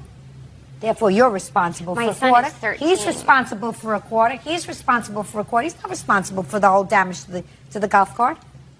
They shouldn't have been in the golf cart to begin with. And if you saw them and you're the grown-up, you should have seen to it that they weren't in the golf cart. Can I say something? Listen, if you knew he was drinking, what's the drinking age where you are anyway? 21. If he got hurt and he had been drinking at your wedding, he would have owned that house on the river. I can't control him. He's not my child. Oh, yes, you can. You can put him out of your house. He wasn't at our house. It was an open field. We weren't there. He went off in a different area. Miss Cotton, it's your responsibility when you have an event to ensure that there is no underage drinking. And based upon what you tell me, you saw him drinking and drunk at your wedding. You then saw him get into a golf cart and drive away. And it was your reception, and you couldn't do anything about it because you didn't want to leave the reception. That's what you told me. I didn't see him get in. I heard them say they were going to do it and take off, and people were Miss Cotton, I'm getting them. less and less sympathy for you. I mean, that doesn't give him any right to do that. And he's going to pay for 1/4 of the damage. But I have less and less sympathy for you. You planned a wedding, and you had a bunch of kids, including these two people, not only the defendant, who were drinking at your wedding. And that's your responsibility. You are responsible for the venue. That's what the law says. And if they had gotten into a car instead of a golf cart, and instead of going between a boulder and scratching your golf cart, which is what he did, he got into his car and he killed somebody, you know who they'd come after? You. That's what the law says. I didn't serve him the alcohol, and he stole You it. did serve him alcohol. I did. Duh. Actually, we didn't serve him the alcohol. You did serve him alcohol. Well, I mean, it's in a bar area. Anybody can walk to the bar and get it.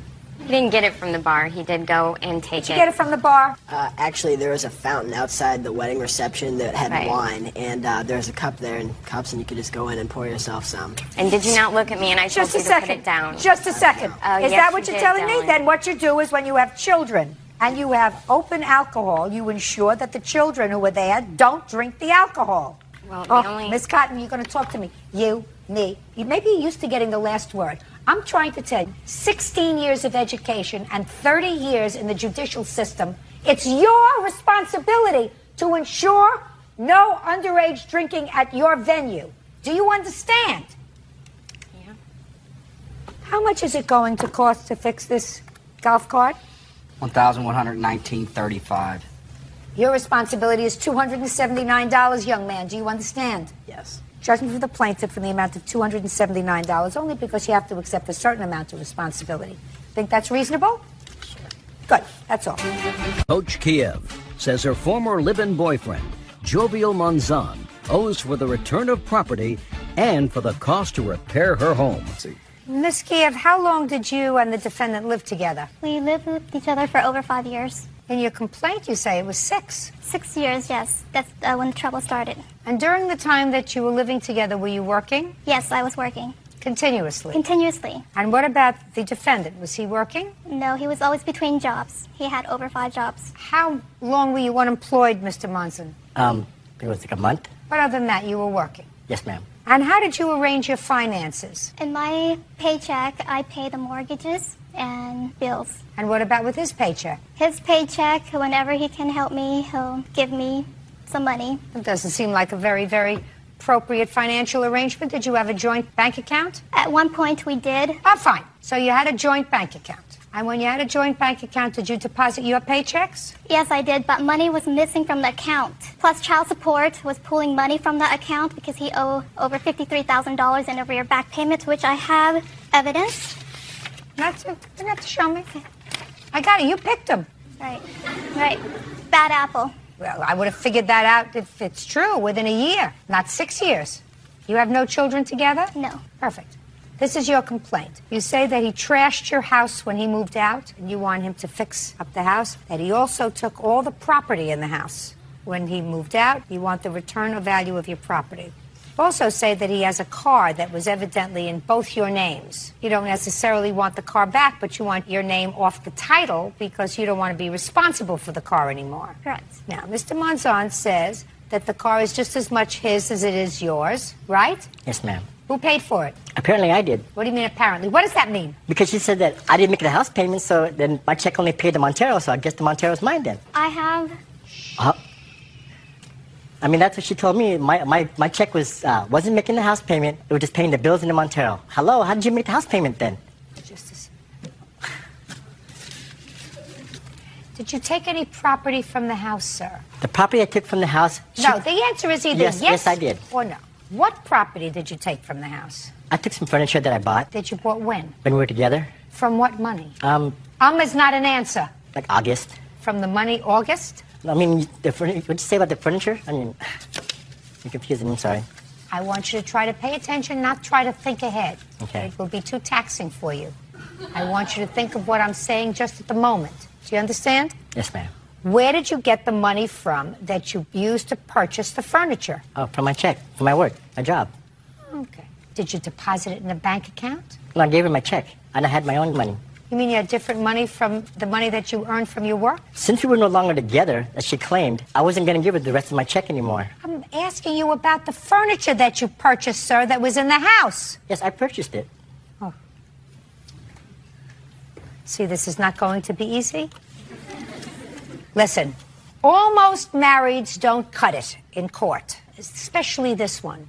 Is not particularly interested in your almost married debt, your almost married joint property, your almost married bank accounts. You choose to get married, we've created an entire and an elaborate court system to deal with that. You choose to live together without benefit of marriage. There are certain things that you're going to fall short when the relationship terminates. Do you understand? Yes, ma'am. Very good. So, you want the furniture or the car? I'll take the car. Perfect. Where's the title? I had it registered already in my name, because that's what she wanted.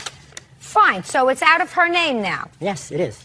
Is that what you want? Yes, and also the F-150, his truck, my name is also on there too. The F-150 is in my dad's name. It's no longer in the name. Okay, listen to me. Where is all the furniture? Some of it is gone because she abandoned the house and me, and I didn't know when she was going to come back or not. She left right. Where's the furniture? It's gone.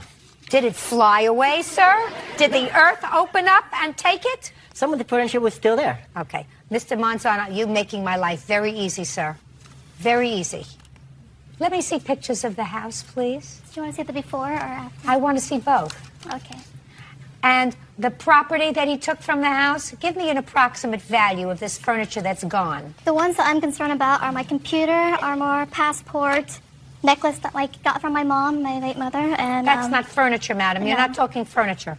I'm talking about furniture. I didn't come here for furniture. I can't... Oh, because you say in your complaint that he emptied out your house. Yes, but what I'm concerned about is my computer, my passport... Where's her computer? The computer was bought for me. She bought that computer for me. No, I have... Just a second. It's not your computer. Do you understand? The computer is going back to her. You've got the car and the truck. Do you understand? Yes, ma'am. That's what you get. That's what I'm giving you. Period.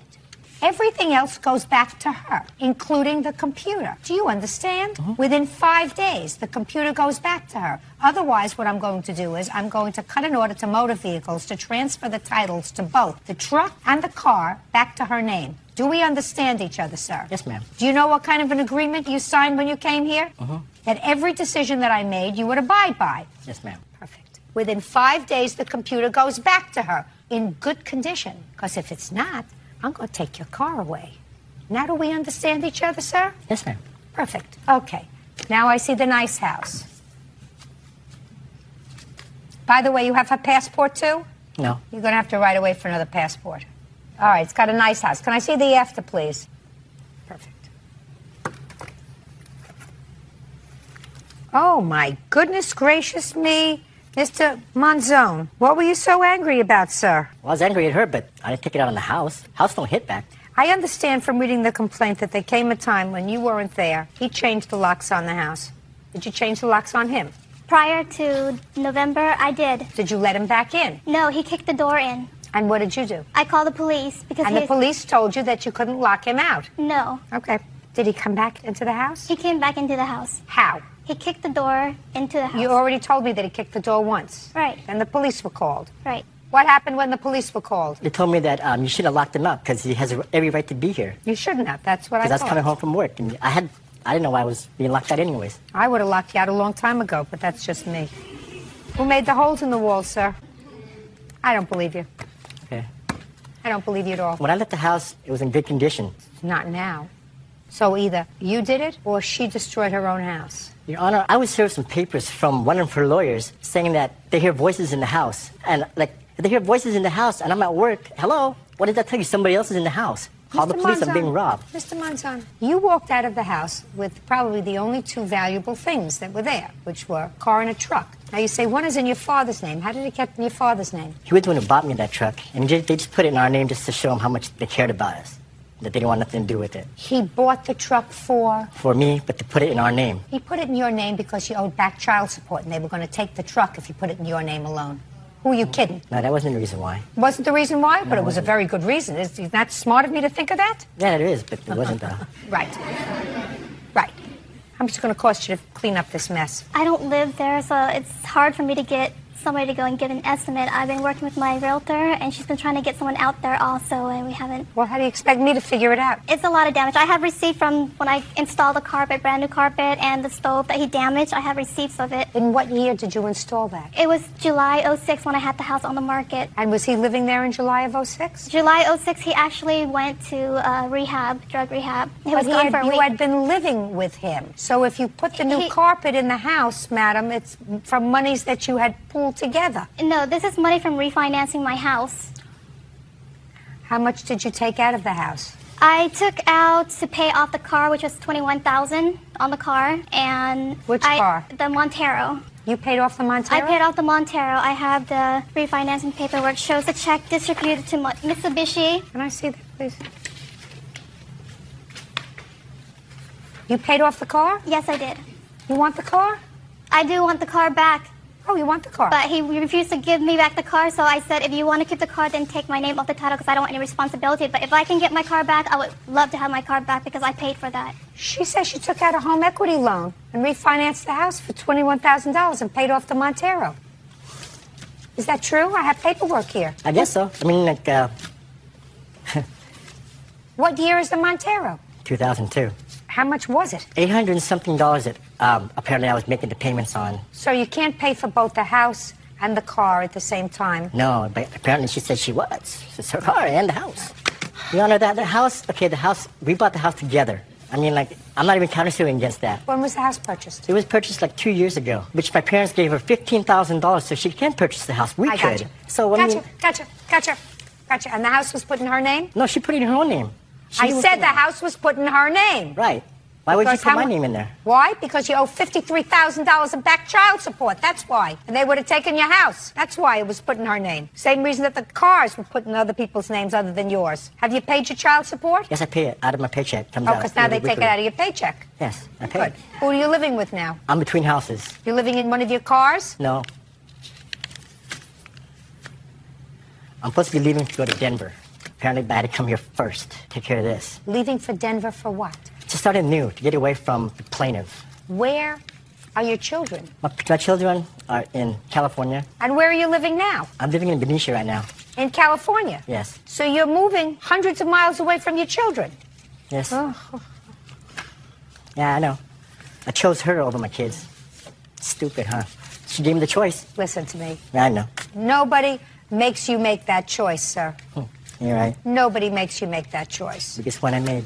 Okay. Now, he does not have your necklace. He does not have your passport. He has your computer, which is going to pay. Do you understand? Yes.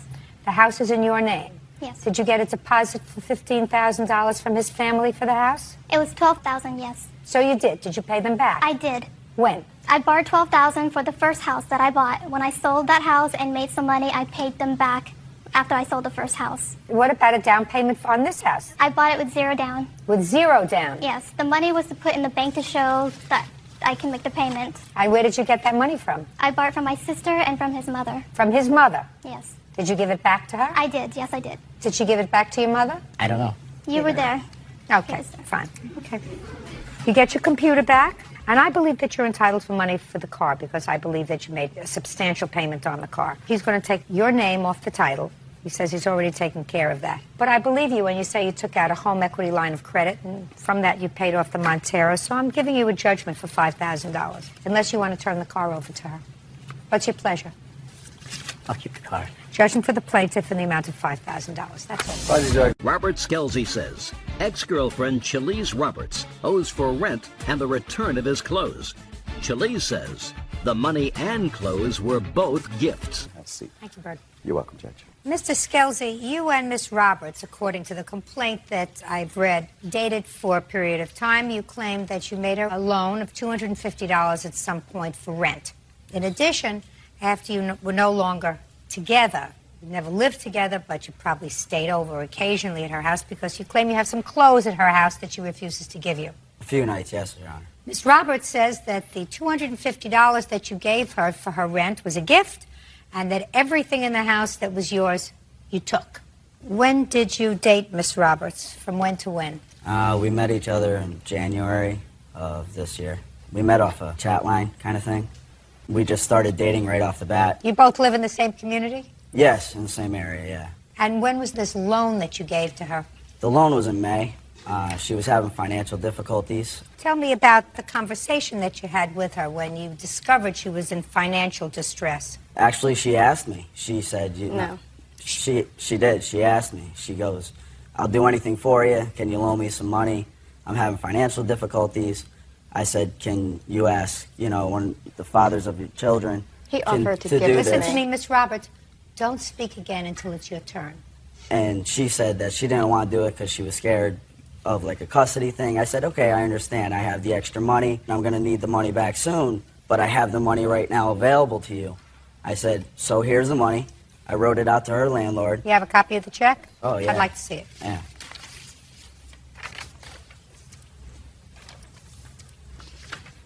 All right. Chewing gum? Yes. Ah, you shouldn't do that.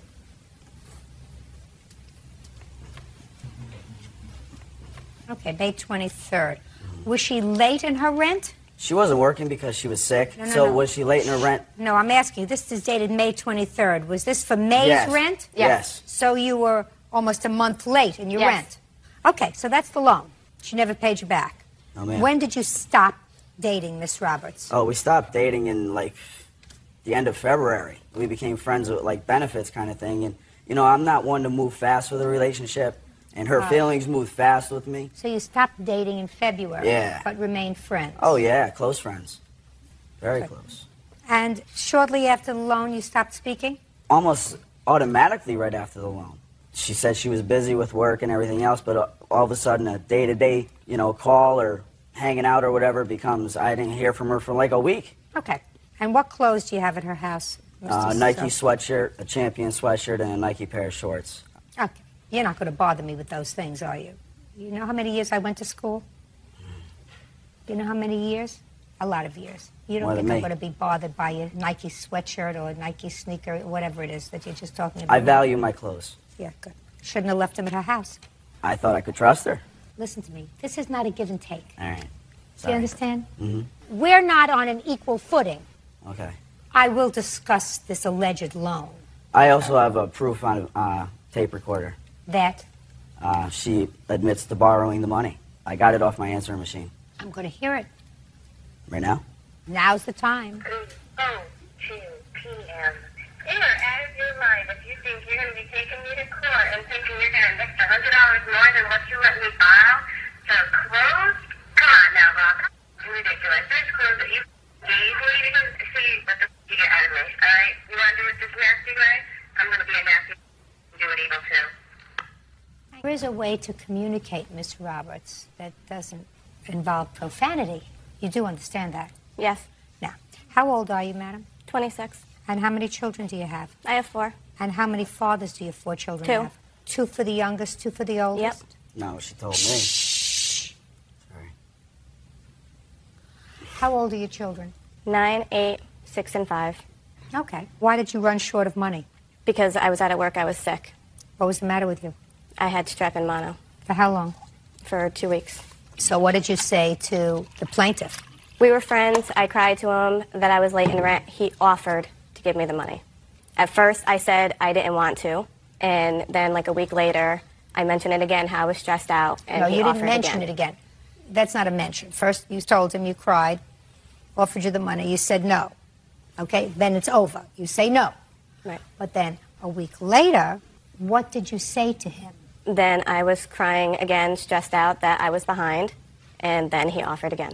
And then I said didn't yes. offer you ass. Remember what I said to her? I did. Sorry. So he helped you out with the rent. Yes. And then you went back to work. Yes. So why didn't you pay him back? Because then I got threatened with court. Can I explain? Well, just a second. And it wasn't a loan to begin Just with. a second. You know you have to pay rent. Miss Roberts, listen to me. Rent isn't something that comes up and bites you on the behind like a surprise. You know the first of every month you have to pay rent, right? Yes. This isn't an unexpected medical bill, an unexpected bill because your generator broke in your car, an unexpected bill because the brakes went dead. This is a set bill, you know. $250 for rent. Your Honor, can I explain something? Yes. She said she was going to pay me on a certain day. I didn't get a phone call. I tried calling her 1,000,000 times in one day. I went to her house, not trying to harass, but, you know, make good on the deal. We're friends. Why are you going to avoid me? And then she tells me that she's stiffing her landlord because she wants to get out of her lease. So what makes her think she ain't going to stiff me? Just a second. What do you mean she was stiffing her landlord? What is She that? doesn't even live at her current address. Yes, I do. You told me you were going to stiff your landlord, and your How phone do you, got no, shut listen off. to me. Did she explain that to you, sir? How she was going to stiff her landlord just by not paying him rent? Said that she wanted to get out of the lease, and the only way she could get out of it is by not paying her rent. So then I'm why still did you at give my her address. Then why did you give her $250? Because she didn't have the money for rent, and her landlord said she'd get thrown out on the street, and I did it for the kids. I didn't do it for her. All right, Miss Roberts, was he annoying you after you stopped taking his phone calls? He wasn't annoying me. We were still really good friends. And we went for a walk one time. I do long walks to exercise. He came with me, and he asked me how come I haven't talked to him really, how come I seem so distant. And I told him because I was kind of seeing someone else, and he got mad. Oh, that's a lie. Shh. Just I knew you were, though. Just Oh, you were dirty. listen to me. If you open your mouth again, I'm going to say goodbye. Do you Okay. understand? Yeah. Wow. Do you understand? Yes, ma'am. You got to understand, please. Sorry. Miss Roberts, I want you to pay very careful attention to me. My sense is that you've made a certain amount of mistakes in your life. I think based on your history that that's a fair statement. You have 4 children, only 2 of them live with you. You got yourself in a financial pickle to the extent that you couldn't pay rent at your age with 4 children. That suggests to me that you've made certain tactical errors in your life. No, I don't think so. Well, from a more mature perspective, I'm telling you that if you have a 9-year-old child and you're 26 years old, then you've made certain mistakes in your life. You have to It's wait not a until you mistake grow just up. because I had a You have young- to wait until you grow up to have children. Otherwise, you have 2 children who don't live with you. Now, That's not what you don't want to do is make another mistake. Uncross your arms. Sorry. He can be a problem. I want you to take that from somebody who has been around people for a very long time in this circumstance, and I'm telling you that if pushed, he can be a problem. So what you have to do is you have to say, do I want another problem in my life? Do I want this man angry with me, lives close by, I have a new relationship? Do I want him to have any connection to me that I can avoid? If not, and the only thing that's holding us together is a $250 rent check and a Champion sweatshirt, I can either have peace or I can have grief. And if you're a mature 26-year-old, you say, $250? Price of peace? It's well worth it. Do you The only understand? payment he do you wanted back was sex Listen to me. for that money. Do you That's all. understand? So he Do you offered. do you understand what I'm saying to you? Does that make sense to you? For $250 and a Champion sweatshirt, I can have peace, or I can have him annoyed with me, feel as if he's been used, feel as if he's been taken, feel as if he's been abused, feel as if he's been made a fool of. I did all the work there, too. So, Not ever again. do you understand what I mean? He can't control himself. Oh, I know. That's what you want? No. You're an idiot if that's what you want. So I'm going to help you along. Judgment for the plaintiff in the amount of $250. That's all. He's excused. 22-year-old Leonardo Saucedo is suing his former roommate, 23-year-old Jessica Trejo, for breaking their apartment lease. Mr. Saucedo, this young lady was a friend of yours and you decided to rent an apartment together. That's correct. You signed a 1-year lease. It was a 2-bedroom apartment from what I gather. You moved in. Shortly after you moved in, she moved out. Yes. And you were able to terminate the lease early, but it cost you several $1,000s. And you believe that because she moved out without any good cause, that she should be responsible for the early termination fees on the lease. That's correct. I've tried to find the defense that is in Ms. Trejo's answer. And the best I can figure out is you were playing your radio too loud. No, that's not true. I don't know what her defense is. When did you move into this apartment, Mr. Saucedo? We moved there September 2006. And how long had you known the defendant before you decided to be roommates? About a year. I had met her on MySpace. You didn't have a romantic relationship. We did prior to moving in. We were talking, kind of dating, but we ended that before we moved in because we didn't want to have conflict with each other. And did that work out okay? There was one occasion something happened, but that's it. Everything else was... Everything else She was perfect. stayed in her room and you stayed in your room. Exactly, yes. No problems. We both respect each other's space. When did you move out? February of 2007. Why? Because I felt like I was not in a good environment, because he would have his music all loud. I would work 13 hours a day, 6 days out of the week, and my job is very serious. What kind of job do you have? I'm a laboratory technician. Yeah? And pretty much I have to get my sleep in order for me to do my bone marrow slides and whatever I do. And he would bring girls over to the house, always playing the music loud.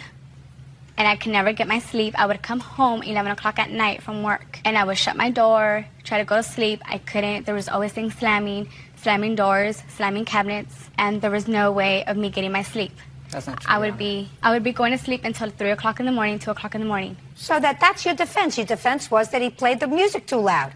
Not only that, Your Honor. Well, then get to something more meaningful, madam. Okay, another thing was we did have a sexual relation while we were living together. We did. And another thing was he owed a lot of money to me before we moved in. And, like, the money that he owed me and, like, the music and all that he was always playing. And not only that, but the foul language and the sex he was having with other girls. And I would always bring my friends over, which it was a 14-year-old daughter from my best friends. Yeah. And they would come over and come and visit me. And when they would come and visit me, it was at the wrong time, to the point that he would be having sex and the 14-year-old girl would be listening to that. It's not true. I'm still waiting for a legal reason for you moving out and breaking your lease. Because it was not an environment for me to be in. Should have thought of that before you signed the lease. He was not like that the way we were. He was always like, you mean he's a psychopath? He's got bipolar disorder? He's 2 different personalities? You know him for a year. This is who he is. Yes, but before that, when we moved in together, he was not the way he was before. So? It was a whole totally different person. So what you do is, since you work 12 hours a day, you say, listen, I'm going to stay in this apartment. You leave. I'll take over the lease. But I'm not happy with living with you here. You just don't leave. I did tell him that. I gave him my 30-day notice. You can't give him 30-day notice. You have a 1-year lease. How could you give him 30-day notice? Tell him I'm leaving. Goodbye. I'm giving you 30 days. I did give him a 30-day notice. Plus, not only that, but I just felt like I couldn't be in the apartment anymore. It was affecting with my job. So I just told you what you should have done. You should have said to him, I think you have to move out because we're not getting along. I told him that we needed to move out. Not we. And not we. He. Okay, well, I did not want it to be there no longer either. Why? No, now I was going to pay whatever was the rest on the lease. Yes. Okay? Now, he decided not to leave from there because he didn't want to live with his grandparents anymore. You're double-talking, Miss Trejo. You're double-talking. He did not want to live with his grandparents. I'm not talking about him. I'm talking about you. Why didn't you say, I can't stand your music, I can't stand your social life, please, you move out and I'll stay in the apartment, or you stay in the apartment, I'll move out. If you can't get another roommate, I'll pay the rent or the early termination fees. We did have a communication in that. And sometimes I wouldn't be able to have a communication with him because of my overtime and the hours I was working. So I would leave a note to him, letting him know the problems that it would affect me in my environment, that me being there. So. You can't act like a baby. You can't pack up your suitcase and leave when you have a lease, when you have an obligation. Do you understand that? I understand. Where did you go when you left him? I had to went back. I don't want you to think about where you went. I want you to just tell me where you went. To my mom's house. That's an answer. And are you still there? Yes, I am. And you don't pay rent? Yes, I do. How much rent do you pay? $500. I don't believe you. How's that? I don't believe you. I think that you're a slick talker.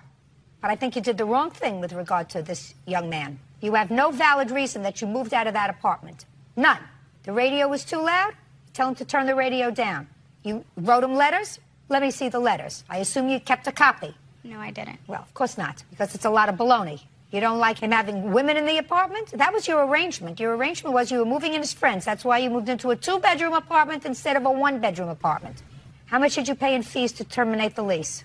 In total, I paid $4,145, but I'm only suing for $3,080 because I'm paying for my half of the rent for the 2 months. Let me see your figures, please. How many months did you stay there, Mr. Saucedo, after she moved out? The first week of March was my last week there. And where did you go? Back to my grandma's house. How old are you? 22. And you? 23. That's where you belong. Judgment for the plaintiff in the amount of $3,080. That's all. Step out. Excuse me. You may step out. 23-year-old Crystal Howell is suing her neighbor, Rory Bays, for money owed on a 1989 Mitsubishi Montero she sold him. Rory claims it was never a legal sale. Miss Howell, you sold the defendant a used car. Correct. For $1,900. That is correct. He paid you, according to you, $900, and the understanding was he was going to make payments for the rest, the other $1,000. Within a relatively short period of time, the engine blew up in this car. What year car was it? It was an 89. However, I would like to point out that at the time he bought the vehicle, he was aware of... Just don't tell me what he was aware of. Okay. You can't tell me what he was aware of. Can I tell Unless you what I told him? No. Okay. What you can do is you can show me a bill of sale. Yes. What would that Bill be? of The sale. title, or I have a contract, a bill of sale, an agreement. There you go. So this is a 1989 car, which is now 18 years old, and you sold it to him for $1,900. And he says Arbla is responsible for the purchase of this 1989 Mitsubishi, payments, what the delivery payment was, and how they were supposed to be made, the rest of the payments, when they were supposed to be made. Nothing about the condition of the car, nothing. That's all it says. So you can't tell me what you told him, you can't tell me what he knew, you can't tell me anything else, because anything else should have been in this contract. Do you understand? Law does not permit you to go outside the four corners of this contract. So you were selling him this car. It blew up after him. No, not as is. You did not say that here. Do you understand that? Good. So the car blew up, but that still doesn't relieve you, sir, of the obligation of paying for the car. Do you understand that? Yes, ma'am. Except you say that she didn't have clear title to sell you the car. No, ma'am, she didn't. That when the car blew up, you went to try to take it to a salvage for the purpose of, put your hand down, for the purpose of getting some money, so you were going to pay for it. Correct. And you didn't have clear title to the car. Correct. May I interject? Yes. The person that I purchased it for never took his name off the title, which I was unaware of, because the automobile then that he's I absolutely right. You did not give him clear title. But listen to me. Automobile dealership that I purchased it from is responsible for transferring the title. Listen to me. What he's saying is, and he's absolutely right, I have a copy of the lien right here, ma'am. I'd like to see it. You did not have clear title to sell him this car.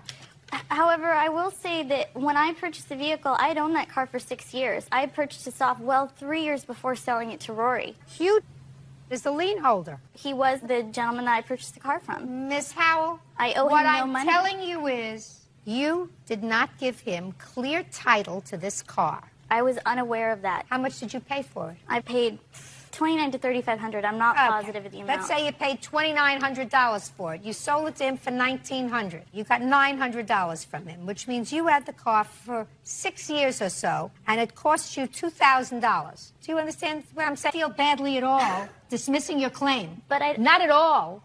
Because this agreement that you just gave me is void because you had no right to sell him the car. And I don't care what you put in it in order to maintain it. He had a brand new motor. May I please call my Miss father Howell, as a witness? Miss Howell. Yes. Is he going to tell me that there wasn't a lien on the car? No. Then I'm not interested in what he has to say. Thank you very much. Your case is dismissed. 27-year-old Angela Salura is suing her ex-boyfriend, 24-year-old Freddie Lara, for a loan to restore his Mustang. Freddie claims Angela paid the bill without consulting him. Miss Solara, it is your claim that the defendant, who is an old boyfriend of yours, owes you some money. Correct. For a loan that you made to him. And the purpose of the loan was to have an old car fixed. Yes. This was a specialty car? It's just, it's going to be a classic soon. It's just a car I always wanted Me to fix too. up. What kind? I clean windows on high rises. That's a pretty dangerous job. Yeah. How long have you been doing that? Like 7-8 years now. Make a good living? Yeah, except when they lay you off. Well, you don't do it when it's windy or snowing or raining. Right. How much do you make a year? Anywhere from 48 to 68,000 a year. And how many people do you support? Just myself. What kind of car is this that you have? It's a 1986 Ford Mustang GT. And your age, sir? 24 now. Got a lot of money in the bank? No, unfortunately. Do you own a home? No, I'm working on it. I'm renting an apartment for now. Well, you make a lot of money. What do you do with all your money? It's expensive to live in New York. You don't put any money away? No, I try. Not really. You need a good woman, sir, to help you out. You also have a claim for harassment. It is your claim that he's been making harassing phone calls to you, and it's because you believe it's because you confronted his now girlfriend and told her that he was still involved with you. She did not know about the payments. She never knew. He began dating her a week after we broke up, and she just found out about our involvement beginning of January How of did this she year. find out? She found a text message in his phone. Is that right, sir? Yes, sir, because she was harassing. She was harassing for what? Yeah, she was mad about the breakup, so she She couldn't mad leave about me the alone. breakup, or did she ask you for money? She was harassing me about everything. Was money involved? Yes. These are not hard questions, sir. Now, tell me about this loan. We were dating for about a year, and within that time, he needed some major repair work done on the car. It was a car that both of us were using for transportation, or rather him. I don't drive. I don't have a license. So he was driving you around? Yes. I used to live with him, and where we live, you cannot get around unless you have a car. How long did you live together? About 9 months. Where were you living at the time? In your apartment? Staying with my mom at the time. So how were you living together? She Where did you live together? In his bedroom. In his mother's house? In his mother's house. Just a second. In his mother's house. So neither one of you were paying any rent? I did I tried to give them money as much as I could. Don't tell me tried. I'm not interested in your trying. So you weren't paying any rent? And you weren't paying any rent? We were, when we could. Well, sir, if you make $50,000 a year, it seems to me you could help out with your own rent. What does your mother do for a living? She's a stay-at-home mom. Well, how does she support herself? Her boyfriend. And she had the two of you living there? Yes, correct. Tell me about the loan. He needed some major repair work done on the car. The car was not running, and he asked if he could use my credit card because I don't have any money except for my credit card, and he told me he would pay me back. So I lent him the credit card, and within that time, he was making payments to me weekly. To you or to the credit card?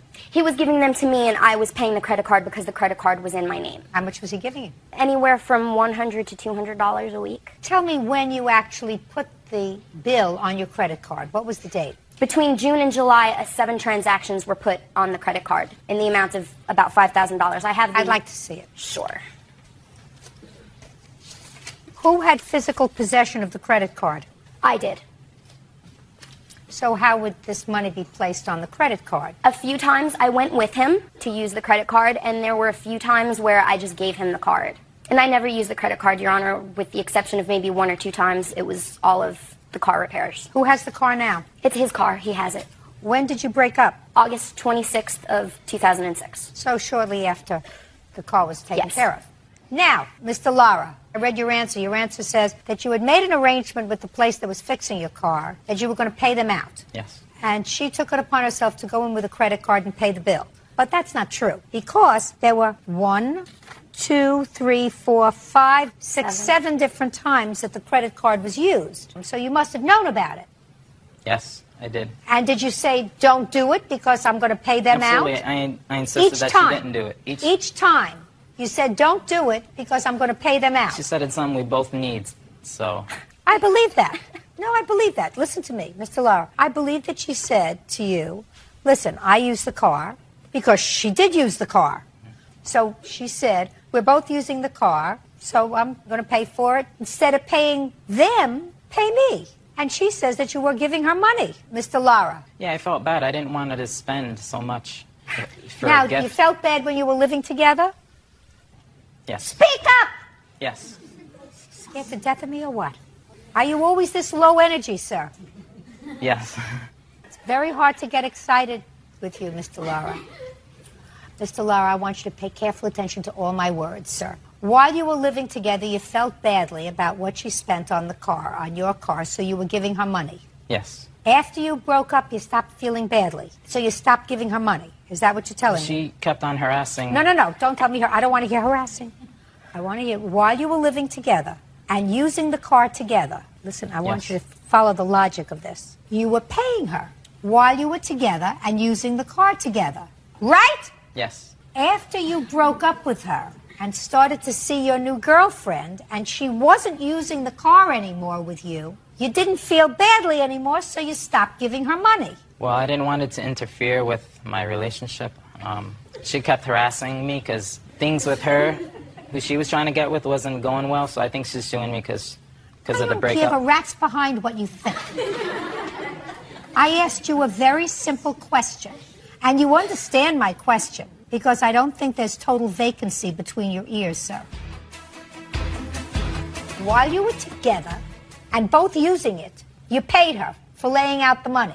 When you were no longer together and she wasn't using the car, you stopped paying her. That's what you're telling me. That's objective, not what you thought, what you felt, what da. That's what happened. Doesn't that sound stupid to you? No, because it was a gift. Mr. Lara, I know that you have this word gift in your mind, but what you did in paying her belies the fact that it was a gift, sir. You paid her for the credit card. Hundreds and hundreds of dollars, according to her, because she's only suing you for what she claims is the balance, which is $3,400. And the total was close to $5,000 to fix the car. So you paid her a lot of money to pay down the credit card. Do you understand, sir? Yes. Was he more exciting when you were together? He had his moments. Few and far between. He has a problem with confrontation, Your Honor. He has a problem with confrontation? Yes. Oh, and I love confrontation. That's why we don't get along. Judgment for the plaintiff in the amount of $3,400. That's all. Thank you. Thank you, Your Honor. Michelle Garcia claims ex-fiancé Nicholas Byman owes for breaking an apartment lease and for an assault. Nicholas claims Michelle attacked him first. Miss Garcia, this is your boyfriend, or used to be your boyfriend, according to your complaint. He assaulted you, causing you to have medical bills. He made it so because of the stress that he created by his actions that you couldn't work, thereby causing you to lose your apartment and the lease. He owes you for the assault, for pain and suffering, for your medical bills, etc., etc., etc. Mr. Byman says that you were a nag, you bugged him over his drug use and his lack of employment, that you pushed him and things sort of got out of control. Correct. How long were you, Mr. Byman, together? We started dating on February 17th of 2005. And soon got engaged after that. Are you engaged now? No. To anyone? No. So this baby is his? Yes. When did you move in together? We moved to San Diego in April, and we were in a hotel room trying to find an apartment for 3 months, and then finally got an apartment on June 6th of 2005, and we were there up until end of October when we both were evicted. But he wasn't living there when you were actually evicted from the apartment? He was in jail. And when was he incarcerated? He was incarcerated 3 different times for the last time. The last time was October 12th. The arrest was for an assault on you. Those charges were somehow disposed of, but he had prior arrest warrants, so he was held. Technically, it was October 8th, and I had a court case in Sacramento on October 10th. After I couldn't make my court appearance because I was in custody in San Diego, Sacramento put a hold on me. I spent 10 days down in San Diego, and then finally they transported me up to Sacramento to take care of my case up there. What kind of case did you have there? I think it was 475 of the Penal Code. Don't play with me. It was intent to defraud, ma'am. Intent to defraud who? A bank. Were you sentenced yet? Yes. To what? 90 days of work project and 4 years of probation. Is that the only outstanding case you had? When I was arrested one of the 3 times, they tested me for drugs and I came up positive. How long have you had a drug problem, Mr. Byman? Off and on for years. How many years? 10? Started smoking weed at 13 years old, so probably since then. How old are you now? 26. 13. But you graduated from marijuana too? Methamphetamine. Did Miss Garcia, was she aware that you had a drug problem? Yes. Did she have a drug problem? No. That was poor judgment on your part. Thought I could help him and save him. Move him to San Diego and get him away from the drugs and the crime. Well, that's fine. You can try to save him. You don't have to have a baby in the bargain. Yeah.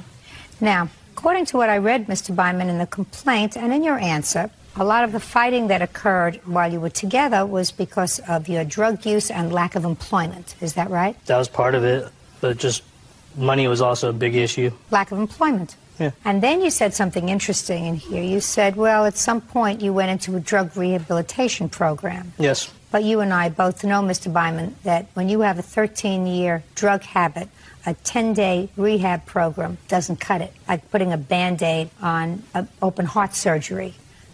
It doesn't work. Have you since gone into a long-term residential program? Actually, I'm looking right now. Well, good luck. Thank you. So you want to tell me what happened in October? In October, we had many nights where I stayed up trying to help him through his problems. And that night, I had come down on him saying that what is something bad got to have to happen to you to get you to do the things that you need to do. And I can't marry you until you get a job. I'm on disability. What's the nature of your disability? I have lupus, and I've had 2 major back surgeries. I've had actually 7 surgeries in the last 5 years. And so, therefore, my benefits would be taken away if I married him. And that was one of the major fights. That night, he got very forceful with me. And look at me. I slipped out of his arms and got out and left. I left a message on the phone. I said, are you going to stay? I need to know. He never called. I decided that I would just come back in the morning. When I got there with my girlfriend, he was still there. He had slipped out the door. We passed each other and didn't say a word to each other.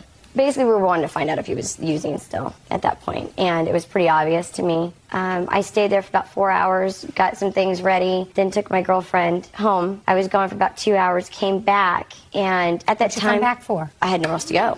I was pregnant and exhausted. And why didn't you stay with your girlfriend? Why didn't I stay with her? Didn't even ask. It was the apartment. I thought he was gone. He left when we were passing. What makes you think that he was gone? Just because he walked out then? Because he was leaving. He had his stuff packed and he was leaving. He had stuff packed with him when he left? Yes, he said he was leaving. The only thing I had with me, Your Honor, was a laptop. He had a backpack, suitcase. All your clothes there? Yes, clothes. Okay. All my... So you went back, Miss Garcia? Yes, I went back. My dog. You went back? I went back to my apartment. You went back. Don't make excuses. Who is this? This is my mother. Don't make excuses to your mother. You went back. Yeah, of course I went back. My girlfriend did not have a place to stay for me to stay. Go to your mother's house. My mother lives 600 miles away. I don't care. Get on a plane. If you're afraid of somebody, that's what you do. You don't go back to the apartment, knowing that all of his clothes and stuff is still there. I wasn't that afraid of him at the time. Okay, so you went back. So I went back. Okay. And he showed up. He was actually in the apartment hiding behind the bedroom wall and jumped out at me. And that's when he held me down, saying something to me, just listen, and was holding me down.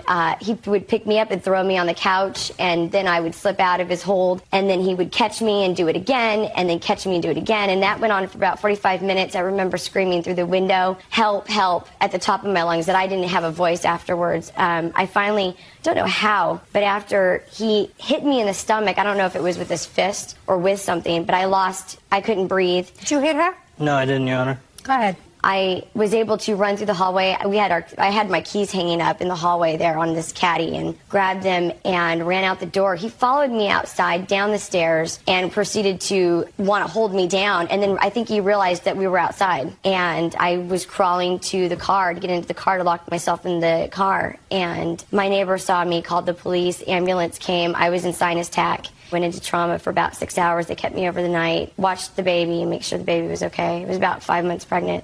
So, which the baby's fine, thank goodness. But we have not been together since. Go ahead. I've tried to get him to help pay these bills off. I've been paying them little by little what I can. Which bills? The apartment. I haven't started paying the apartment bill yet, which is the eviction and the attorney's fees and what we had owed on the last 2 months, or what he had owed on the last 2 months, actually. He never paid rent, not once. That and the Time Warner Cable, SD Genie, cell phone bills, you name it.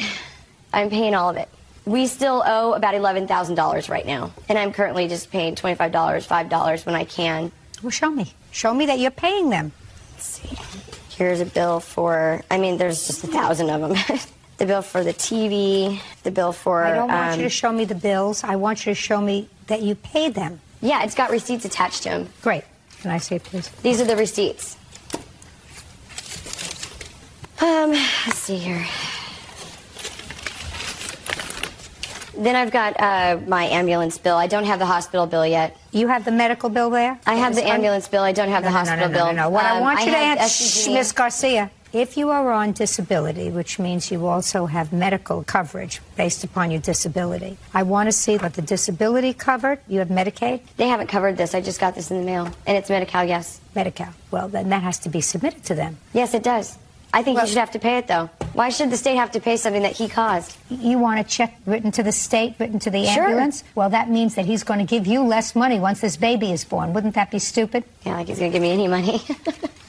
Wouldn't that be stupid? Would. All right. Let's not play around with each other. The bill that I'm here for, the $5,000 bill, I have not started paying on this because I don't have the money. That's why we're here. I'm suing him for this money. What bill? This is our apartment eviction bill. We got evicted. There's attorney's fees. It ends up being $5,493. He assumes that I'm going to pay this. I'm not. Oh, you're not. You're not. You're just going to pay half. I've paid half since we moved into that apartment. No. That's your choice, Miss Garcia, my dear. That's your choice. If you chose to stay in that apartment and you chose to move in with him knowing that he had a drug problem, you were trying to save him, your saving him didn't work out, I'm not interested in the fact that you assumed the responsibility of paying the rent despite the fact that you had an agreement that you were each going to contribute half. Just as if it didn't work out between the two of you and you had to stop working or doing whatever you do because you were pregnant, I wouldn't permit him to come to court and say, well, didn't work out. I paid all the rent. We had an agreement that she would pay half the rent. She stopped working. So I chose to continue to pay the rent. You even went back there in October hoping that it would all work out after you left the apartment and came back with your friend. Now, I'd like you to tell me your version of what happened on the 8th of October. Actually, it started on the 7th.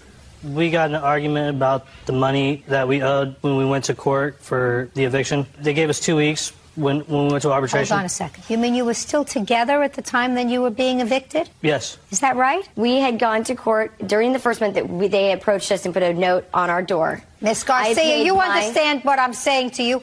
Living in the apartment, the landlord moved to evict you for non-payment of rent? Yes.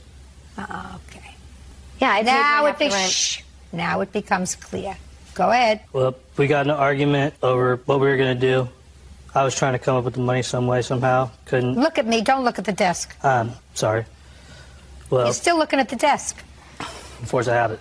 I Don't. apologize. Anyway, we argued about the money, how we were going to come up with it. Things got loud, and she ended up just taking off for the night, at which this point I stayed the night, and she came back, like she said, with her friend, which then I grabbed my laptop and like a jacket and stuff and just took off for the day. Came back around 5 in the evening, at which point she started screaming and yelling, like, what are you doing here, you sick? I told her I was just trying to get my couple things and go, and that's when everything started escalating, and she slapped me in the face and then scratched the other side of my face, started throwing objects at me, at which point then I did restrain her from hitting me with anything else, and at that point she started screaming, help me, and that went on for a little while longer. Then she ran downstairs like she said, and I got arrested. You understand that you are responsible for half of what the landlord is owed. You understand that? Yes.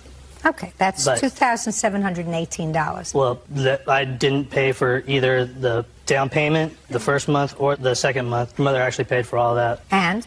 I think she's entitled to that at least, since... You mean she's entitled to what the landlord owes her? Altogether, probably, yes, because I didn't pay for anything, like she said, I'm not interested in that, sir. Just let's understand that. I couldn't be less interested in what her mother put down, what she put down as a down payment. Those were their choices. Understanding that you had a drug problem, that you lost your job the first week that you moved into the apartment. What you should have done was to move out the first week that you moved into the apartment if you weren't resolving your drug problem. I'm not interested in what her mother did and what she did. I'm interested in what's owed the landlord. So if what's left on the lease is $5,437.17, you're responsible for half of that. But the check will go directly to the landlord. You have to cover the rest. $2,718. Check will be written to the landlord. Do you understand? Yes. Good. That's all. Thank you. 22-year-old Ruth Ayala is suing her former friend, 19-year-old Nicole Almengor, for crashing her brand new Toyota Corolla. Miss Ayala, how old are you? 22. Tell me what kind of car you had. A Toyota Corolla 2006. Who bought it for you? I did, with my dad as a co-signer. Who is this? He's my witness. Well, what is he a witness to? He works with me at Sears, and he's witness because Nicole talked to him several times telling him that she was going to help me with the damage of my car when the accident. That's your witness. Right. I just wanted to know what he could possibly say. Now I got it. Now, does your father work? Yes. I ask you all of these questions because this is the scenario that I got. You had to deliver a car to a sister of yours who lived someplace else. So you ask the defendant, do me a favor, follow me in my sister's car. I'm going to drive my new car. And then when we drop my sister's car off, we'll drive home together. Right. So you asked her to do you a favor. She did. you were both very tired, or whatever. Did you go to a party the night at your sister's house? Is that right? The night before the accident. Yes, you went to a party, you both stayed up late after you had delivered the sister's car. Right. Right? Right. And when you got into your car, you said to Miss Almengor, would you do me a favor? I'm tired. Would you drive? Because I don't feel like driving home. And she did. Right. And she had an accident in your brand new car. Right. And you want her to pay for half the damage. Right. And she says she had an accident. You should have had insurance. And you had a brand new car with no insurance. How do you have a new car with no insurance when you have a loan? Well, the car in the month when I got my car was on July 12th. They gave me a month with the dealer to have insurance, and afterwards my dad was going to add my car to his policy.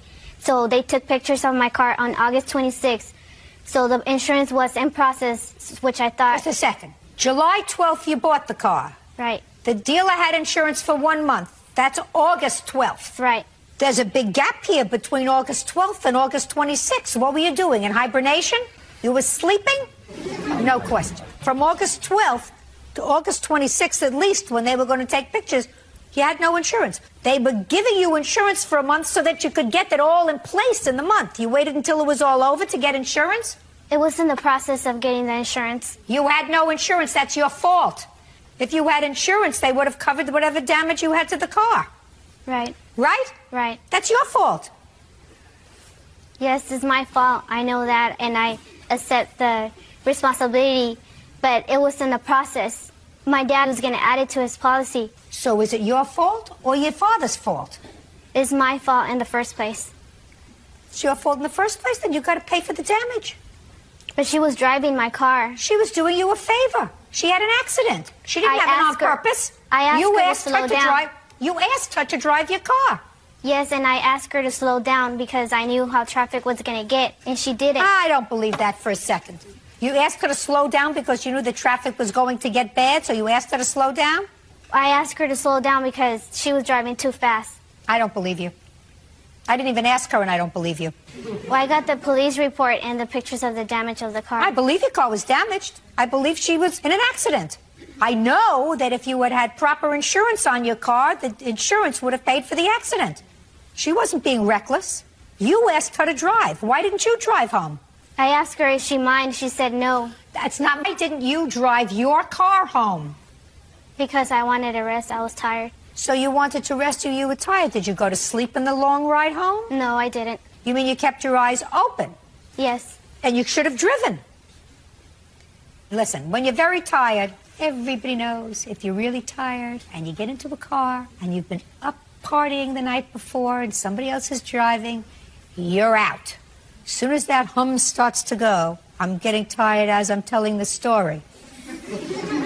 I just think it's just fair for her to help me with half, because if it would have been me driving her car and getting on the accident, she would expect me to pay with half. She may. I think you and your father ought to split it. She was in an accident. Accidents happen. Your father is older than you are. He should have made sure that if he co-signed for a car for you, that car had insurance. We don't live together. I don't live with my father. I don't care whether you live with him or not. It doesn't matter whether you live with your father or not. Your father chose to co-sign for a car for you, 22 years old, hardly old enough to be out of the house on their own. And if he chose to co-sign for a car for you, he should have had the brains to make sure it had insurance. Tell me about the accident. Well, on the way back to Bakersfield, we were involved in an accident. It was more of a freeway accident, and I was driving her car, and when the accident happened, the airbags came out. How did the accident happen? While we were driving... Not we, you were driving. Well, while I was driving, there was cars in front of us started slowing down and swerving out the way. I guess there was an accident in front of us, and I also tried to swerve out the way, but in the rearview mirror I could see cars coming behind us, and we hit the car in front of us. Not we, you. Or I hit the car in front of us. How many cars were involved in the accident? It was just one other car and myself. So the other cars managed to avoid hitting each other? Yes. But not you? No. Had you been drinking that morning? No. Okay, you weren't sleeping at the wheel, were you? No. How fast were you going? Do you remember? I was going the speed limit. I wasn't speeding at all. Excuse me, Your Honor, she's lying. She wasn't going the speed limit, because if she would have been going the speed limit, she would have had enough time to brake. I actually was going the speed limit. Listen, I don't have any proof whether she was or whether she wasn't. Whether she was... I have the police report. It says on the police report... That what? That it was her fault because of speed. Let me see the police report. There was nowhere in the police report that I admitted to speeding at all. I just want to read the police report. Both cars involved in the accident were traveling at about the same rate of speed. And these are all approximates, according to the police. One car was going 65 miles an hour. One car was going 70 miles an hour. Both cars acknowledged, both the one that she hit and the other car acknowledged that traffic started to slow down ahead of them, and it was an accident. There's no indication here that she was driving at an excessive rate of speed. I'm sorry, Miss Ayala, the responsibility is yours. If you have a brand new car, you're supposed to make sure that that brand new car is covered by insurance so that if you have an accident, the insurance company pays for it. And if you're not able to drive home, not able because you were up late partying, you wait another day. You wait another 6 hours before you go home, and you drive your own car home. You know, you have to be grown-up if you're going to drive a brand-new car. If you're going to drive any car, you have to be a grown-up. And you have to take steps to ensure that if you have an accident, fortunately, no one was seriously injured in this accident. But I'm going to tell you something. If somebody was seriously injured in the accident, the driver ahead of you, you and your father would lose your house because you're driving an uninsured car. So not only don't you have collision, you don't have liability. Do you understand that? Yes, Your Honor. Well, now you understand it. You get it. Case is dismissed. That's all. Aaron Height is suing his ex-girlfriend, 21-year-old Krista Kwalczyk, for the cost of a trip to Cancun, the return of an engagement ring, and the return of a dog. Ah, Mr. Height, you and the defendant dated, according to you, contemplating marriage. You at some point gave her a ring that you say is an engagement ring. You want that back. Things didn't work out. You also claim that after an argument, because the two of you were living together, the defendant left and took a dog that you had, at least in part, contributed to purchasing. You want that money back, and you want the cost of a non-refundable airplane ticket that you put on your credit card, her non-refundable ticket for a trip that the two of you were supposed to take. The defendant says the ring was a gift, the dog is hers, and she paid for the last trip that you took together. So this trip, well, you're going to have to pay for that because she paid for the last one. All right, let's take care of the ring first. That's the easiest. Can I see it, please?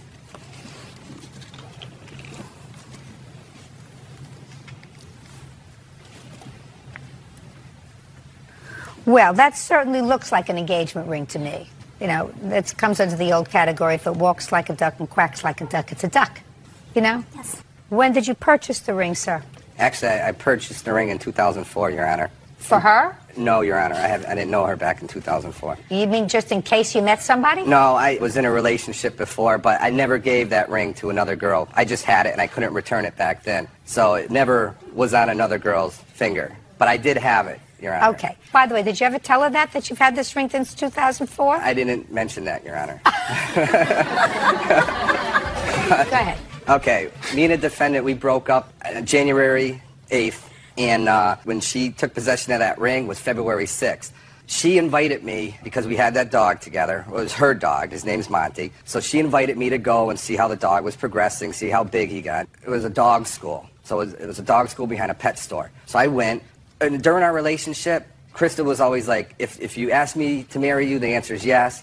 She would get mad when I said I would want to wait at least a year. So there was no, like, big surprise, like she would say no if I asked her to marry her or anything. Okay, so you went to the dog school. Okay. We went with Monty. And she didn't believe that I had an engagement ring. So I just brought it with me to show her. So I showed her. So you were trying to get back together again? Well, I did care about her, but I did not propose to her in the back of a pet store at a dog school. I was just showing her the ring like I had it, and I really cared about you, and take a look, you know? She put it on her finger. Take a look. This is how much I care. Take a look. So she put it on her finger. She loved it. It's gorgeous. I said, it's not a good idea. I'm not giving it you. It's not a gift. There's no way I'm giving you a $5,200 ring. You didn't even clean it. I never wore it. You didn't even clean it. It's dirty. It's got clear evidence that it's been worn before. There are deep scratches into it as if it had been worn. It was never worn, Your Honor. I never once...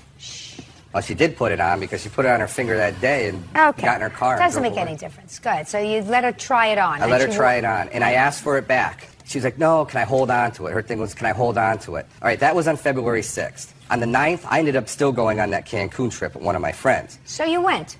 I went. With your friend? With my friend, right. Okay, so we've taken care of the plane ticket. The plane ticket, that's not transferable. You still have that plane? She could have it. It's hers. $368 that I'm asking for, and she can have the credit, you know. Who paid for the last trip you took? She did, Your Honor. $2,400. That sounds like even Steven. I paid for a lot of other gifts. For most of our relationship, like... Listen, let me ask you a question. You have absolutely no use for this ring. It was a gift. First of all, it's an engagement ring. He never proposed to me, Your Honor. I know he didn't. I also don't believe that he ever gave it to you. I believe him. I believe him.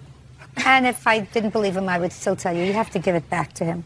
Men don't like to give somebody something that's very expensive, like an engagement ring. And then, for whatever reason, I understand you moved out. Which my mother helped me. My mother. Your mother came over to the house, according to him. Next thing you knew, you were gone. Give him back his ring, please, Bird. All right, the ring is yours. The trip you took with your friends, I hope you enjoyed.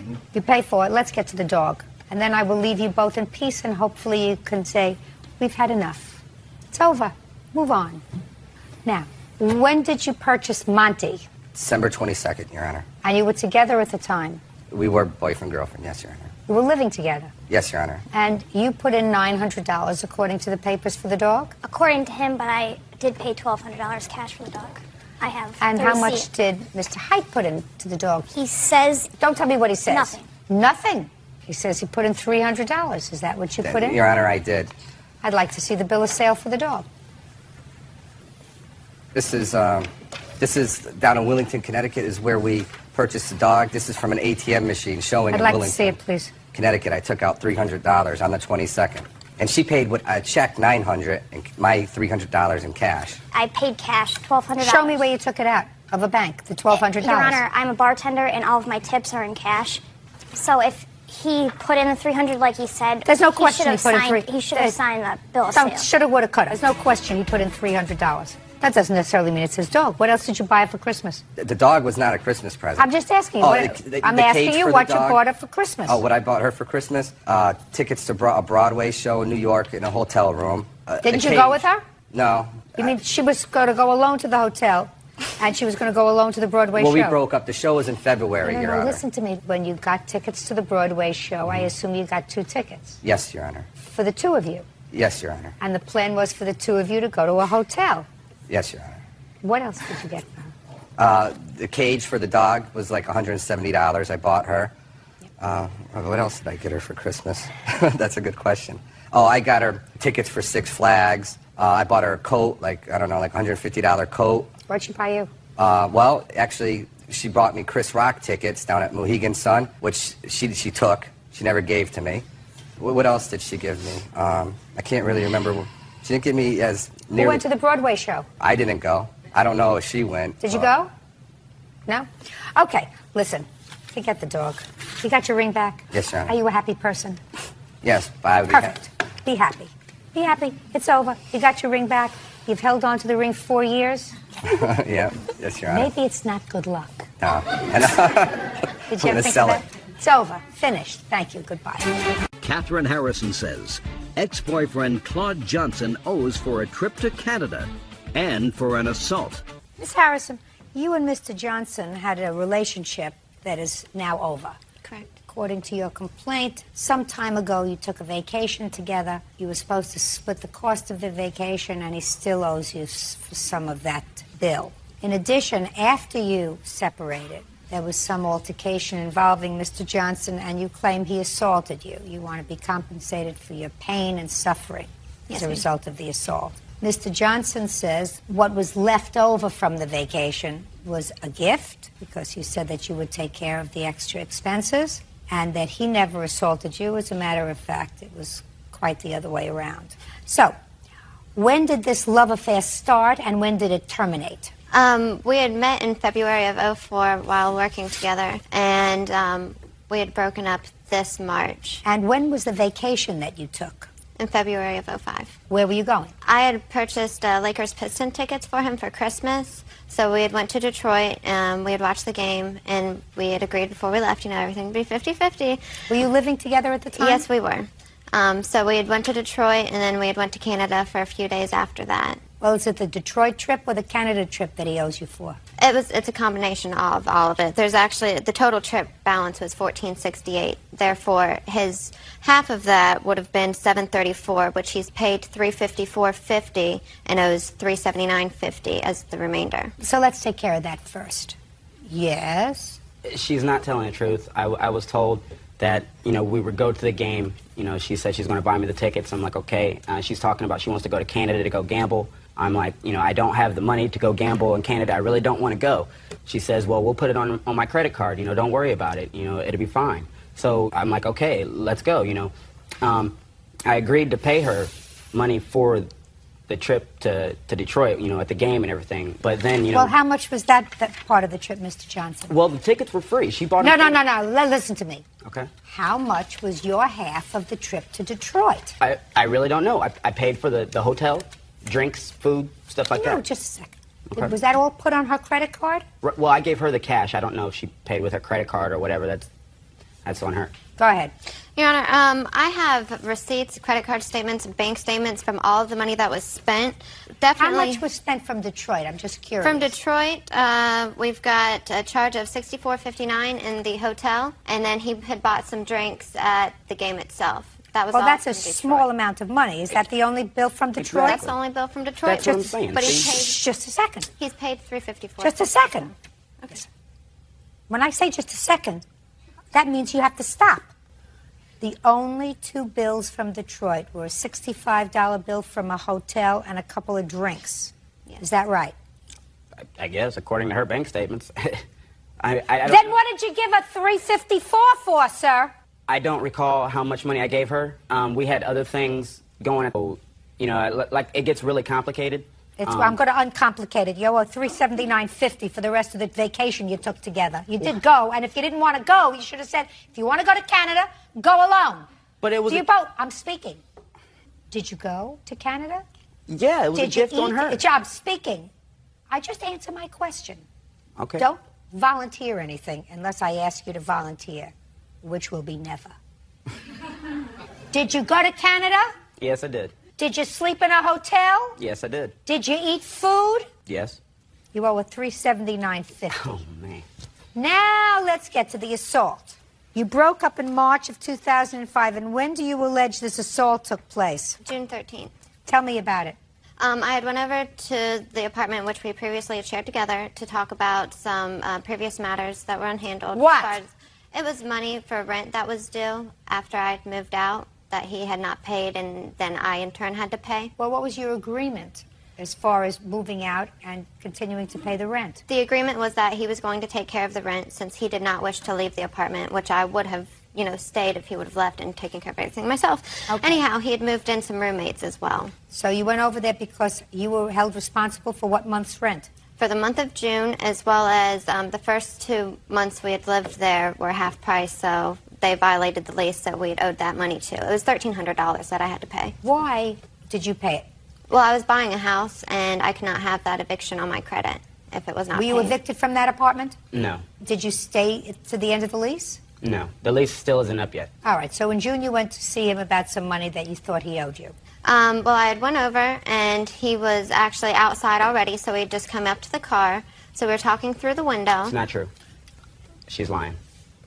Have you ever been in court before, No, Mr. I have Johnson? not. No. Since you have not, I'm going to give you a kindergarten course about court, especially mine. One party testifies, I ask questions. When she's finished testifying, you will be given an opportunity to testify. Okay. We don't shout out. This is not a discotheque. This is not a give and take. This is an organized, orderly process. Do we understand each other, sir? Yes. I don't have to explain this to you again, do I? No. Good. Keep going. Okay, so he was speaking to me through the window of the car, and he was under the assumption that he thought I had taken money from him earlier that morning when I went to get my mail. So he kept bringing that up, well, I don't care about all this money. Where's my $14? So he reaches in the car, takes my purse. I grab a hold of it before he gets it completely across me because I had it right here at my side. So when I wouldn't let go, he starts hitting me in my chest. And so in turn, I let go of the purse. So I got out of the car and, I was asking him, can I have my purse back, whatever. And he's pushing me and shoving me, pushing me, back from him. So you know, he goes into the house and gets away from the situation. So immediately I had dialed 911 to, you know, reach the police. And they went to the door, you know, and got him outside and talked to him as well. I have the police run log as well. I want to see a hospital record. Okay, well, I didn't go to the hospital. Doctor's report. I didn't go to the doctor. Get over it. Whatever pushing and shoving was done over the pocketbook was no big deal. Don't make it into a big deal. Then I begin to doubt your veracity. We understand each other? Sure. Good. Did you think that she took money from your house? I know that she took money from my house. And how do you know that, Mr. Johnson? Well, I do have 2 roommates. My roommates were sleeping. It was about 7 o'clock in the morning when she came in my house. In the meantime, I had money on my table in my room. $14. $14, but it was all the money that I had at the time. So, you know, it's like $1 million to me because it's all I had. Anyways, I go downstairs. You know, I talk to her about whatever, you know, the money situation, the rent, da-da-da. Okay, she says to me, she says, how much money do you have? I'm like, well, not enough, you know. Well, you're living there. Why don't you have money for the rent, well, Mr. Johnson? This is about, I have got money. I had, like I said. Listen to me, sir. Don't double talk me. It's June. Where's your rent money? You and your 2 sleeping roommates. We had the rent money for the month, right? The thing is we were being charged extra money for the rent. Instead of being $600, we were being charged $1,200. In all reality, we were moving. She just didn't know it yet, so I wasn't going to give her anything, you know. Now. So you're going to stiff her on the landlord? No. I was going to pay it. It's big. It's hard to explain it. You know, it would take a long time. Anyway, let's get to the point. She goes upstairs. She says, I'm going to go look for some money. Have you? And so she took your $14. You went upstairs. You didn't see your $14, so you figured it was in her purse. When she came back later, you went into the purse. Fine. Fine. Who paid the landlord the $1,200? She did. Have you paid her back? No. No. And as a matter of fact... Are you on drugs? Huh? Are you on drugs? No. Then just answer me. I asked you a simple question. I said, have you paid her back? The answer is no. 1 no will be sufficient. The answer is no. I shouldn't have to pay her back. Yeah. Well, she didn't file a counterclaim. I'm just curious. Why didn't she ask for that money? I was told I should handle that in the local Franklin County courts. That's too bad. In any event, he owes you $379.50 for the vacation, which he agreed to pay for, and he did not completely pay for. I don't believe he assaulted you to any extent that requires compensation by a court.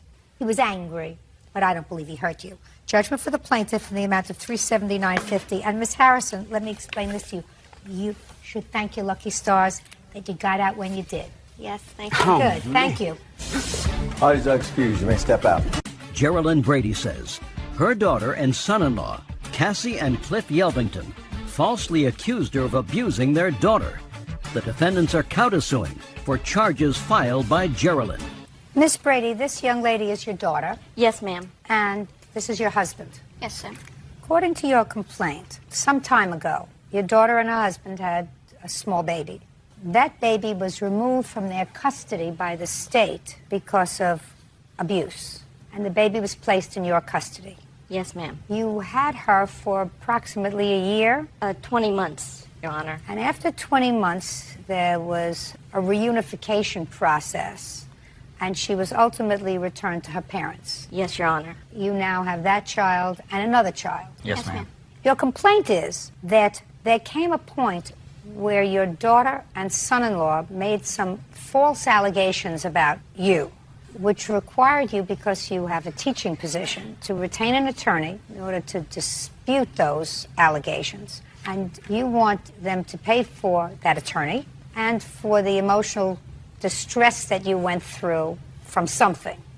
Your daughter and her husband say that there came a point when they were concerned over something that their daughter had told them when you were visiting with her, and they had every right to report that. And they are counterclaiming because they say that you have embarked upon a course of trying to interfere with the reunification process by making allegations against the Child Protective Services. Is that correct? Yes, ma'am. Okay. When was the child originally removed from your custody? January 13th of 2005. How old was she? She was approximately 3 months old. And what was the nature of the abuse that she suffered at 3 months old? Some people that we thought were friends, and their youngest daughter was going to put bite marks on our child. Over what period of time? A week or two. You pled guilty to abuse or neglect? Neglect. And you understand that you neglected her. Yes. As did you. I wasn't there. I was at work. I was working out of town for the period that this had happened. The entire time? It had happened within a week. I was out of town for the whole week. Now, when the child was with you, did the parents visit? Yes, ma'am. At your house? Initially, they had supervised visitation at my house, and due to the deteriorating situation, I asked for their visitation to be moved to a visitor's center. Well, that's part of their counterclaim, that if you hadn't forced the visitation to be at a visitation center, they might have been reunified with their child earlier. So I would like you to tell me, Miss Brady, what caused you to report this deteriorating situation? They were coming over to my house, and I was allowing them wide open visitation. They could come, sit comfortably. I fed them. I permitted them to have any length of visitation they wanted. That was approximately June of 2005. Cliff went into court and claimed that he was paying child support to me, and I had not received any child support from them whatsoever. Also, when they came, they were bringing some people over with them. I didn't mind his family members, immediate family members, like his sisters and Kaylee's little cousins, but they started bringing strangers over. Who would you bring over to the house? My cousin. Why would you do that? We checked with her first. We told her that we were going to bring over my niece and my cousin, and she Why said would she you didn't bring have a problem. anybody? Because she would not come over down to Orlando so that my family could see my daughter, and my family wanted to see my daughter because they hadn't seen her since she was born. Just a minute. What does that have to do with little cousins? It's not. She was like 13 years old. So what? This is for you and your wife. Visitation is for you and your wife. How many cousins did you bring to the visitor center? We didn't take anybody to the visitation center because it was done during the week whenever everybody was working. Right. So Miss Brady was taking care of business that you should have been taking care of, and if she said to you, don't bring people. She never told me not to bring people. Did you tell him not to bring people? No. How was supposed to be a mind reader? Well, I did object to one person's presence. He was supposedly a friend of Brandy's, his older sister, and I did object to it to Cassie. And what did she say? She just shrugged her shoulders and made an excuse. Is that correct? Yes. Okay. So you got tired of all these people in your house? Yes. So you asked that the visitation be at someplace else? Yes. Were you going to visitation every weekend with your daughter? At the center, it wasn't on the weekend. It was only during At your mother's house? We were going there about 3-4 days a week. So that was great. Mm-hmm. That was great. Yes. Should have kept it simple. We didn't know that there was a problem until she sprung it on us at the last minute, saying that there's visitation at the center now instead of at her house. Okay. Should have been smart enough to figure it out. If she would have came up to us and said, hey, I have a problem with some of the stuff that's going on, we would have done what we could to correct it. Mr. Yeldington, you may be right. She probably should have said something to you before she moved it, but that's not a legitimate lawsuit. You should have been smart enough to keep it simple. Go with your wife, sit with your wife, with your 3-month-old daughter, bond with her, spend as much time with her as you can, and not involve the rest of your family. That's just not smart to do. Could she have told you? Absolutely. Is that a lawsuit? Absolutely not. Now, the child was ultimately reunified when? September the 15th, 2006. Tell me what happened after September the 15th. Well, there was one visit that I went to pick her up at. Josh, my grandson, went to pick her up. I had visitation with her every other weekend. And I noticed there was like a mark on the side of her face. Well, when I got her home, it looked like a full-blown handprint on the left side of her face. Josh, just stand up, please. Josh, you went to pick the baby up. Yes, ma'am. Did you see any mark on her face? Yes, ma'am. Describe it to me. It was marks on her face, and there was like some bruising right here. Did you ask her what happened? No, ma'am. Did you? She wasn't that verbal at that time. Okay, fine. Do you remember what month this September 2006, towards the end. So you reported it? Yes, I did, to the caseworker, and I took pictures. You have pictures? Yes, ma'am. I'd like to see them, please. There's the originals.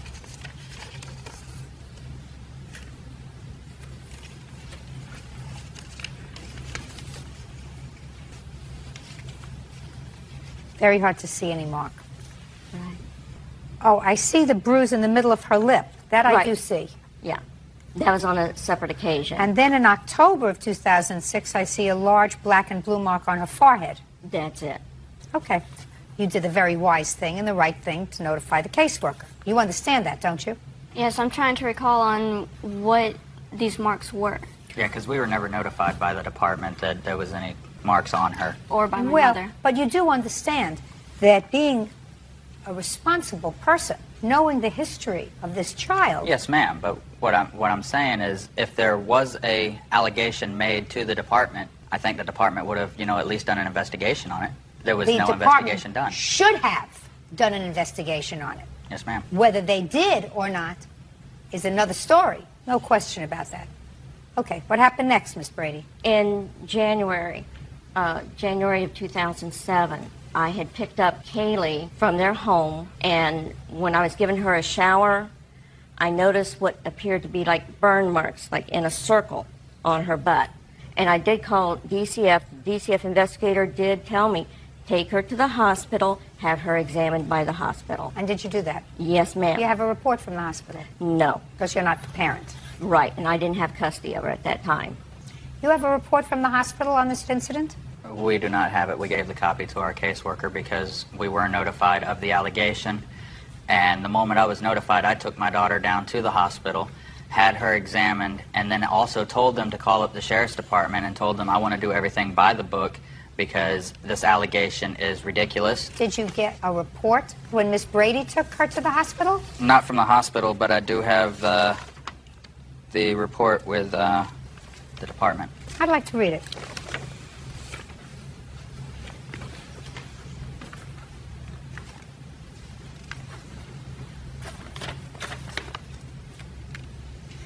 Are you trying to toilet train your child? Yes, Your Honor.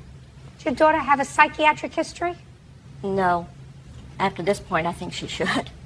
Well, it is clear to me that based upon this, somebody observed marks and thighs that were clearly visible 2 days after your mother-in-law took the child to the hospital. That right there would be the allegation that Miss Brady put against us for my No, daughter. no, my dear. Because our caseworker... Kaylee has excoriated red marks on her buttocks and thigh. That's an observation, sir. That is not Miss Brady's observation. That's an observation either by a physician at the emergency room or the caseworker. It says, describes them. They're on her thighs. They're about 2 inches long. The marks on her lower buttocks looks like they may have been from sitting on the toilet for a long period of time. Which she was not. And the doctors that we took her to and the investigators and everybody told us that they Don't tell me what anybody told you. Show me a report. This is the only report that I have. As far as her sitting on the potty for too long, she liked to play on the potty and try to be a big girl, and she would sit there herself. We didn't force her to stay there. And the marks on her thigh were chafing from her diaper because we went for a walk that morning before my mother picked her up. You also had an excuse for the bite mark she suffered on her body. You claimed that that was not your fault. It is your fault. Whether you did the biting or you permitted this child to be, for over a week's period of time, bitten by another child, that's your fault. And just because a 2-year-old wants to sit on the toilet for a long time doesn't mean that a parent who is exercising parental responsibility allows a child to do that to such an extent that the child has welts on her bottom. Child should not have marks on their thighs from chafing from a diaper if all you have to do is take care of her, which is what the two of you have to do. Take care of her. So far, Miss Brady, you did everything right. Thank you. Now, would you please tell me why you were forced to hire a lawyer? Well, throughout this 20 months, they've made numerous allegations. Uncross your arms. Against me. But then they made a very serious allegation against me July 26, 2006. And I think it was in retaliation because things didn't go very well for them in court. What do you mean things didn't go? I guess that day, they were expecting to be reunited with their child that day in court. And it didn't come about. And I also was badgering them about the child support that they owed me. And we had left court. I had gone, and then next thing I know, I'm getting a call from the caseworker to take Kaylee to a hospital or a doctor immediately for a sexual exam because the allegation had come from Cassie or Cliff. That said what? That said they felt that the child had been sexually abused while she was in my care. Really? And this really was... What made you think that? She would shy away from men. She would not go near them. Like if I would go to pick her up, and I mean, whenever I'd walk around, she would run right up to me. And if I'd go to pick her up, she would curl up in a ball and start crying. So what I did is I told my caseworker, this is what's happening. I don't know what to think about it. I just figured I should notify you about it. And where it went from there was that they put in the abuse allegation for... Against who? Against her mother. You're crazy. Something wrong with you. And you're a nasty person, too. How am I a nasty person? You're a nasty person because you retaliated against somebody who took on a responsibility that you and your wife couldn't take care of, which is taking care of a 3-month-old child. I assume that Miss Brady, once she raised her own children, didn't plan on nor desire to raise a 3-month-old baby. The reason she had to do that was in order to prevent your 3-month-old daughter from going into a foster care situation. Because the two of you neglected her, minimally neglected her, perhaps abused her. So she lived for 20 months. And instead of kissing her feet, which you should have done. We tried. You accused this teacher, this person who cleaned up after your mess, of abuse. That's why you're not a very nice person. Because I have a sense that you rule the roost in your house. Actually, that's my she does. sense. My sense is also that your wife could use a little psychiatric intervention. And if you don't see to it that that happens, you now have 2 children? Yes, sir. Yes, ma'am. It's not going to be the last time that your children are the subject of intervention by the state. So if you rule the roost in your house, and if you're not the one who's abusing your children, I suggest that you get your wife some help. How much did you spend on a lawyer? $600. That you pay her back. How much support did you ultimately give her for the time she took care of your daughter? We came up to a verbal agreement that if she claimed Kaylee on the tax return, we would You not have to didn't pay answer it. my question. We I didn't said give how her much any money because we had a verbal contract that if she claimed her on her tax return, we wouldn't have to pay child support anymore. The child support wasn't ordered until 2006. It doesn't have to be ordered. Does it have to be ordered for you to watch your We child were- so no, that she doesn't get bitten? We were giving my daughter diapers, clothes, anything that she needed. Who cares if you give somebody diapers? Okay, and then she comes out Who and tells the cares if courts, you give a baby diapers? I understand that, ma'am, but then she comes out and tells the courts that she thinks that me saying I'm not going to pay for her bills, not my daughter's, hers, is unfounded because she actually came out and said she wanted this much for this much for this, and this much for this, and one of those being cable, and my 3-month-old daughter wasn't watching cable. Mr. Yelvington, so instead of doing something, you did nothing. Exclude the cable. You didn't even protect your 3-month-old daughter. Yes, we did. As soon as No, you didn't, because your wife had to, of necessity, fed, bathed, and changed this baby over a week's period of time. And as soon as she saw the first bite mark on this child, that child should have been removed from the environment. She chose not to do that. And if you were in communication with your wife, and if there's not something wrong with her mentally, she would have told you that the 3-month-old child had been abused by somebody in that house. And if you were any sort of a parent, you would have come off the road and said, I don't care where we're going, we'll go to a shelter in order to protect her. Instead, you allowed this child to be abused over a week's period of time, according to your wife. And instead of kissing her feet, you made her life miserable. That's your mother. 25 years from now, you're not going to know who he is, but she will always be your mother. And you will always be able to count on her to clean up after you, not him. And if you need mental help, get it.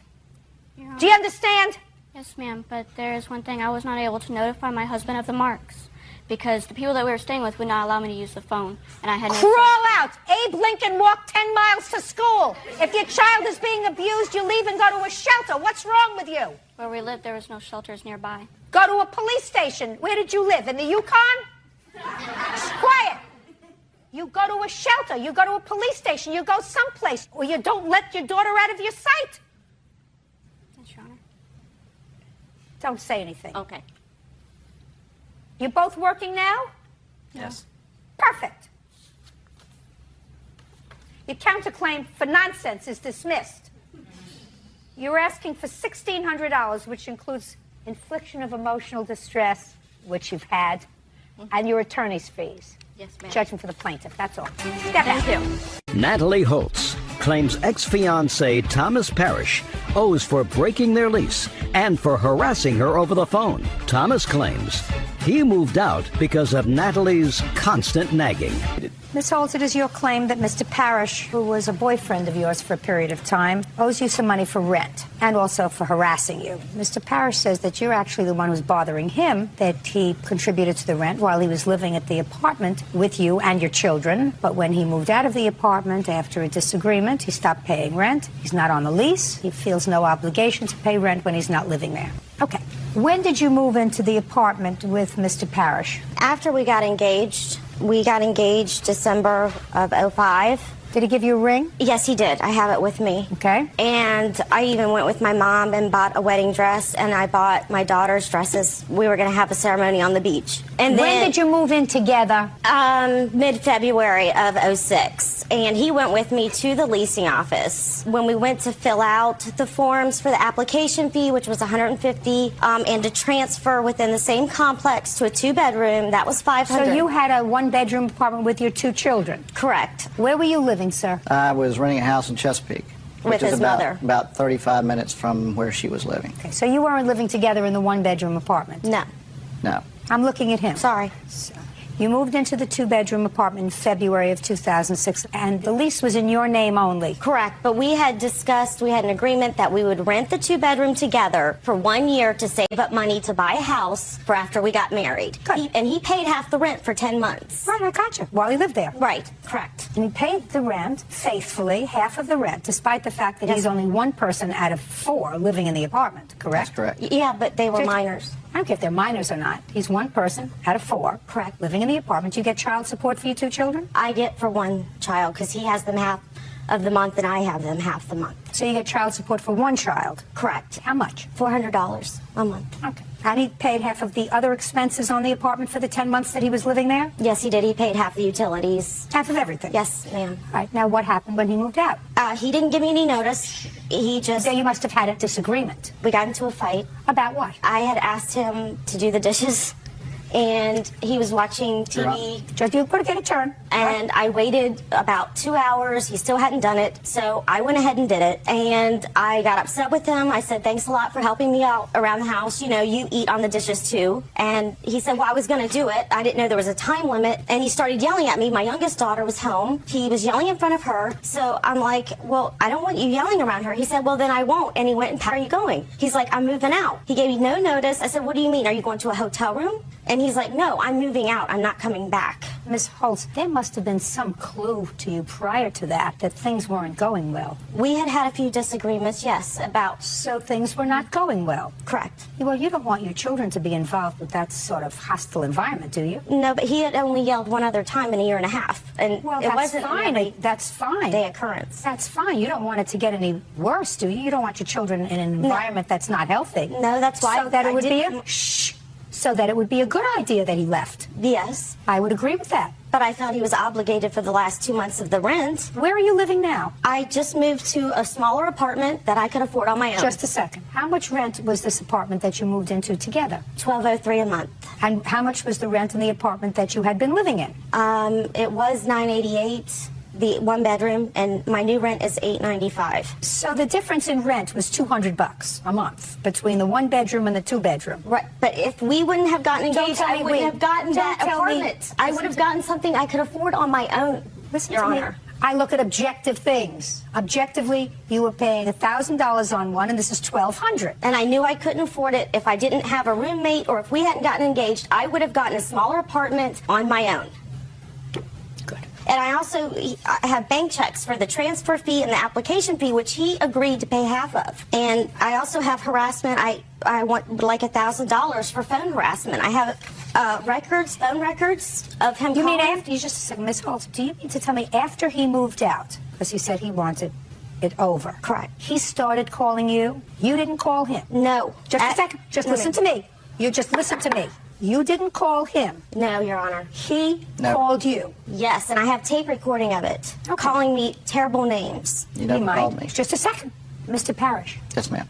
When you left, sir, it is your claim that Miss Holtz called you. Yes, ma'am. What did she say when she called you? She called me a lot of adjectives that I won't use here, and I left. The reason I left was more than just the dishes. Go ahead, sir. To back up, give you some background of just that day. I won't be long-winded. It was a Sunday morning. I had some work to do. I was going to do it early in the morning. Instead, I put that work off until the afternoon. While she laid in bed, I did the dishes, fed the kids, cleaned the kitchen, did 2 loads of laundry, put all that away, spruced the house up while she's still in bed, asked her if there's anything else I can do before I went and did my work. No, everything's fine. I went away and worked it took me about 3.5, 4 hours. I came back. What kind of work did you do? I'm a small contractor. Go ahead. It took about 3.5, 4 hours. I came back. The NFL football playoffs were on. I watched the second half of the first game. The next game was the Dallas game, which I'm a huge fan. She knows that. I sat down to watch that. In the meantime, she had gone in the kitchen and started going off about everything. I had left a Walmart receipt on the counter from where I bought some groceries the day before, which I bought my share and then some of the groceries for all 4 of us. She started griping about the receipt on the table. You know, why'd you leave this receipt here? You want money from me? I said, did I ever ask you for money?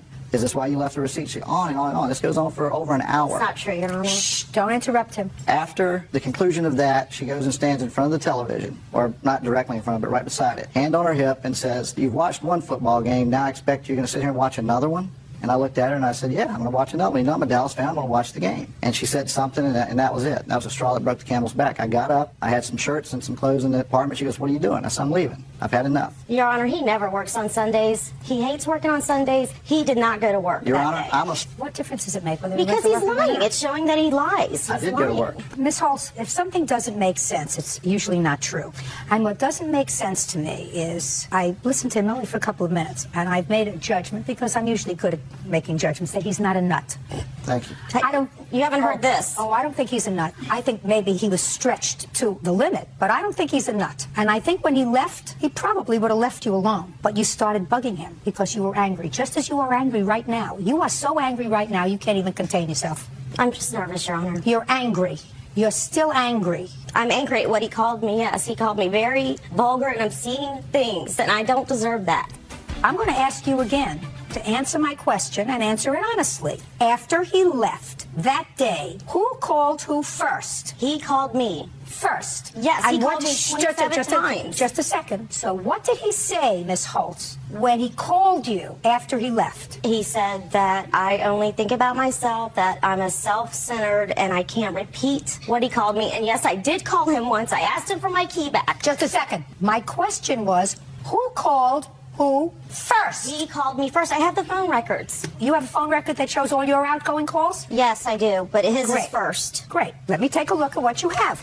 Put a mark next to where you called him. I'll put a star where I called him. All the other check marks are him calling me. Just go back to the beginning. The beginning is where he left on the 6th.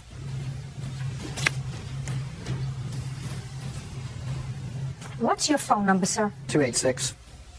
At your mother's house? That's my cell phone. That's the only. At your cell phone? That's the only phone I use, yes, ma'am. Well, on the 6th, madam, 286 is outgoing. It says incoming. Outgoing, outgoing, outgoing. Then you have a couple of incoming. But on the 6th, I want you to point to where I've checked this off, please, and let her look at it. All the highlighted ones. Okay. I'm not talking highlighted. Look at where I made the check marks. That was in the afternoon. He was still home. Or he was still, he hadn't moved out yet. That was in the afternoon. Why would she call me? The next day. It's the next day when he started harassing me. Listen to me. Hey, give it back to me. Incoming, incoming, incoming. These are all incoming. Miss Holtz, you don't want me to think you're a nut, do you? No, ma'am. On the 6th, according to you. That night. I'm speaking. You called him at a time when you said he wasn't out working, because you said he doesn't work on Sundays. So clearly, you called him at that cell phone number, 216, 252, and 252. Yes, he went to the grocery store. So what'd you call him 3 times for? He called me, and I called him back on several occasions. So we went to the grocery store for whom? For all of us. We all had to eat. So he was out on family business? Yes, before we got in a fight. Yes, ma'am, he was. After I finished working. Just a second. Okay. Then the next phone call on the 7th of January was a phone call from you to him at 8:09 p.m. and he called you back at 8:29. You called him first. Then you called him at 9:10 p.m., 6:59 a.m., 7:30 a.m. He wouldn't return my call to get my key back, Your Honor. Please. And I have the text messages right here of all the incoming text messages. Okay, Miss Holtz, listen to me, madam. You got to get over it. Get over it. It's okay to call somebody the B word and the C word? Get over it. Sticks and stones break your bones. Names will never hurt you. Did your mother ever teach you that? You have to get over it. It's finished. You may be angry. You may be angry that you devoted 10 months of your time to him. He may not have said nice things to you. I mean, you can tell. I've had 24 calls since the 9th on here. Listen to me. Listen to me. I'm looking at your phone records. I don't have them. You called him first. To get my key back and my mailbox key back. Change the lock.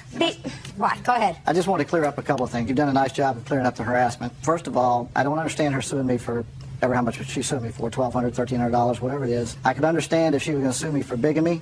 I could understand that because in that pretty little head there's about 12 personalities. Mr. Parrish. This is what I get on messages. Mr. Parrish, listen to me. Not necessary, sir. Okay, I just letting you know. Let him show his true colors. Not necessary. Okay. She may be stressed. She's a single mother. She's a good mother. She's a single mother. Takes care of kids. Money, I'm sure, is tight. I'm sure it was much more comfortable when you were there.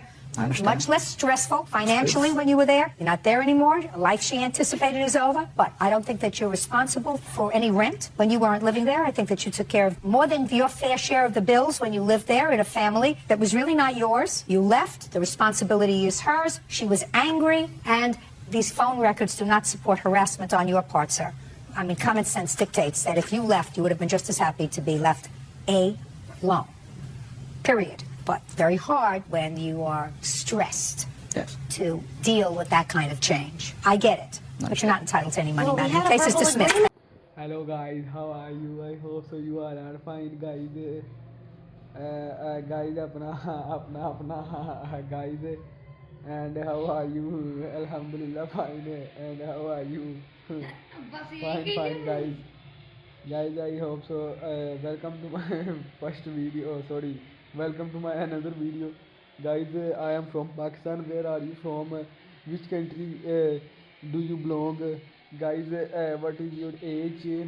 Guys, this video topic is how many countries are in this world.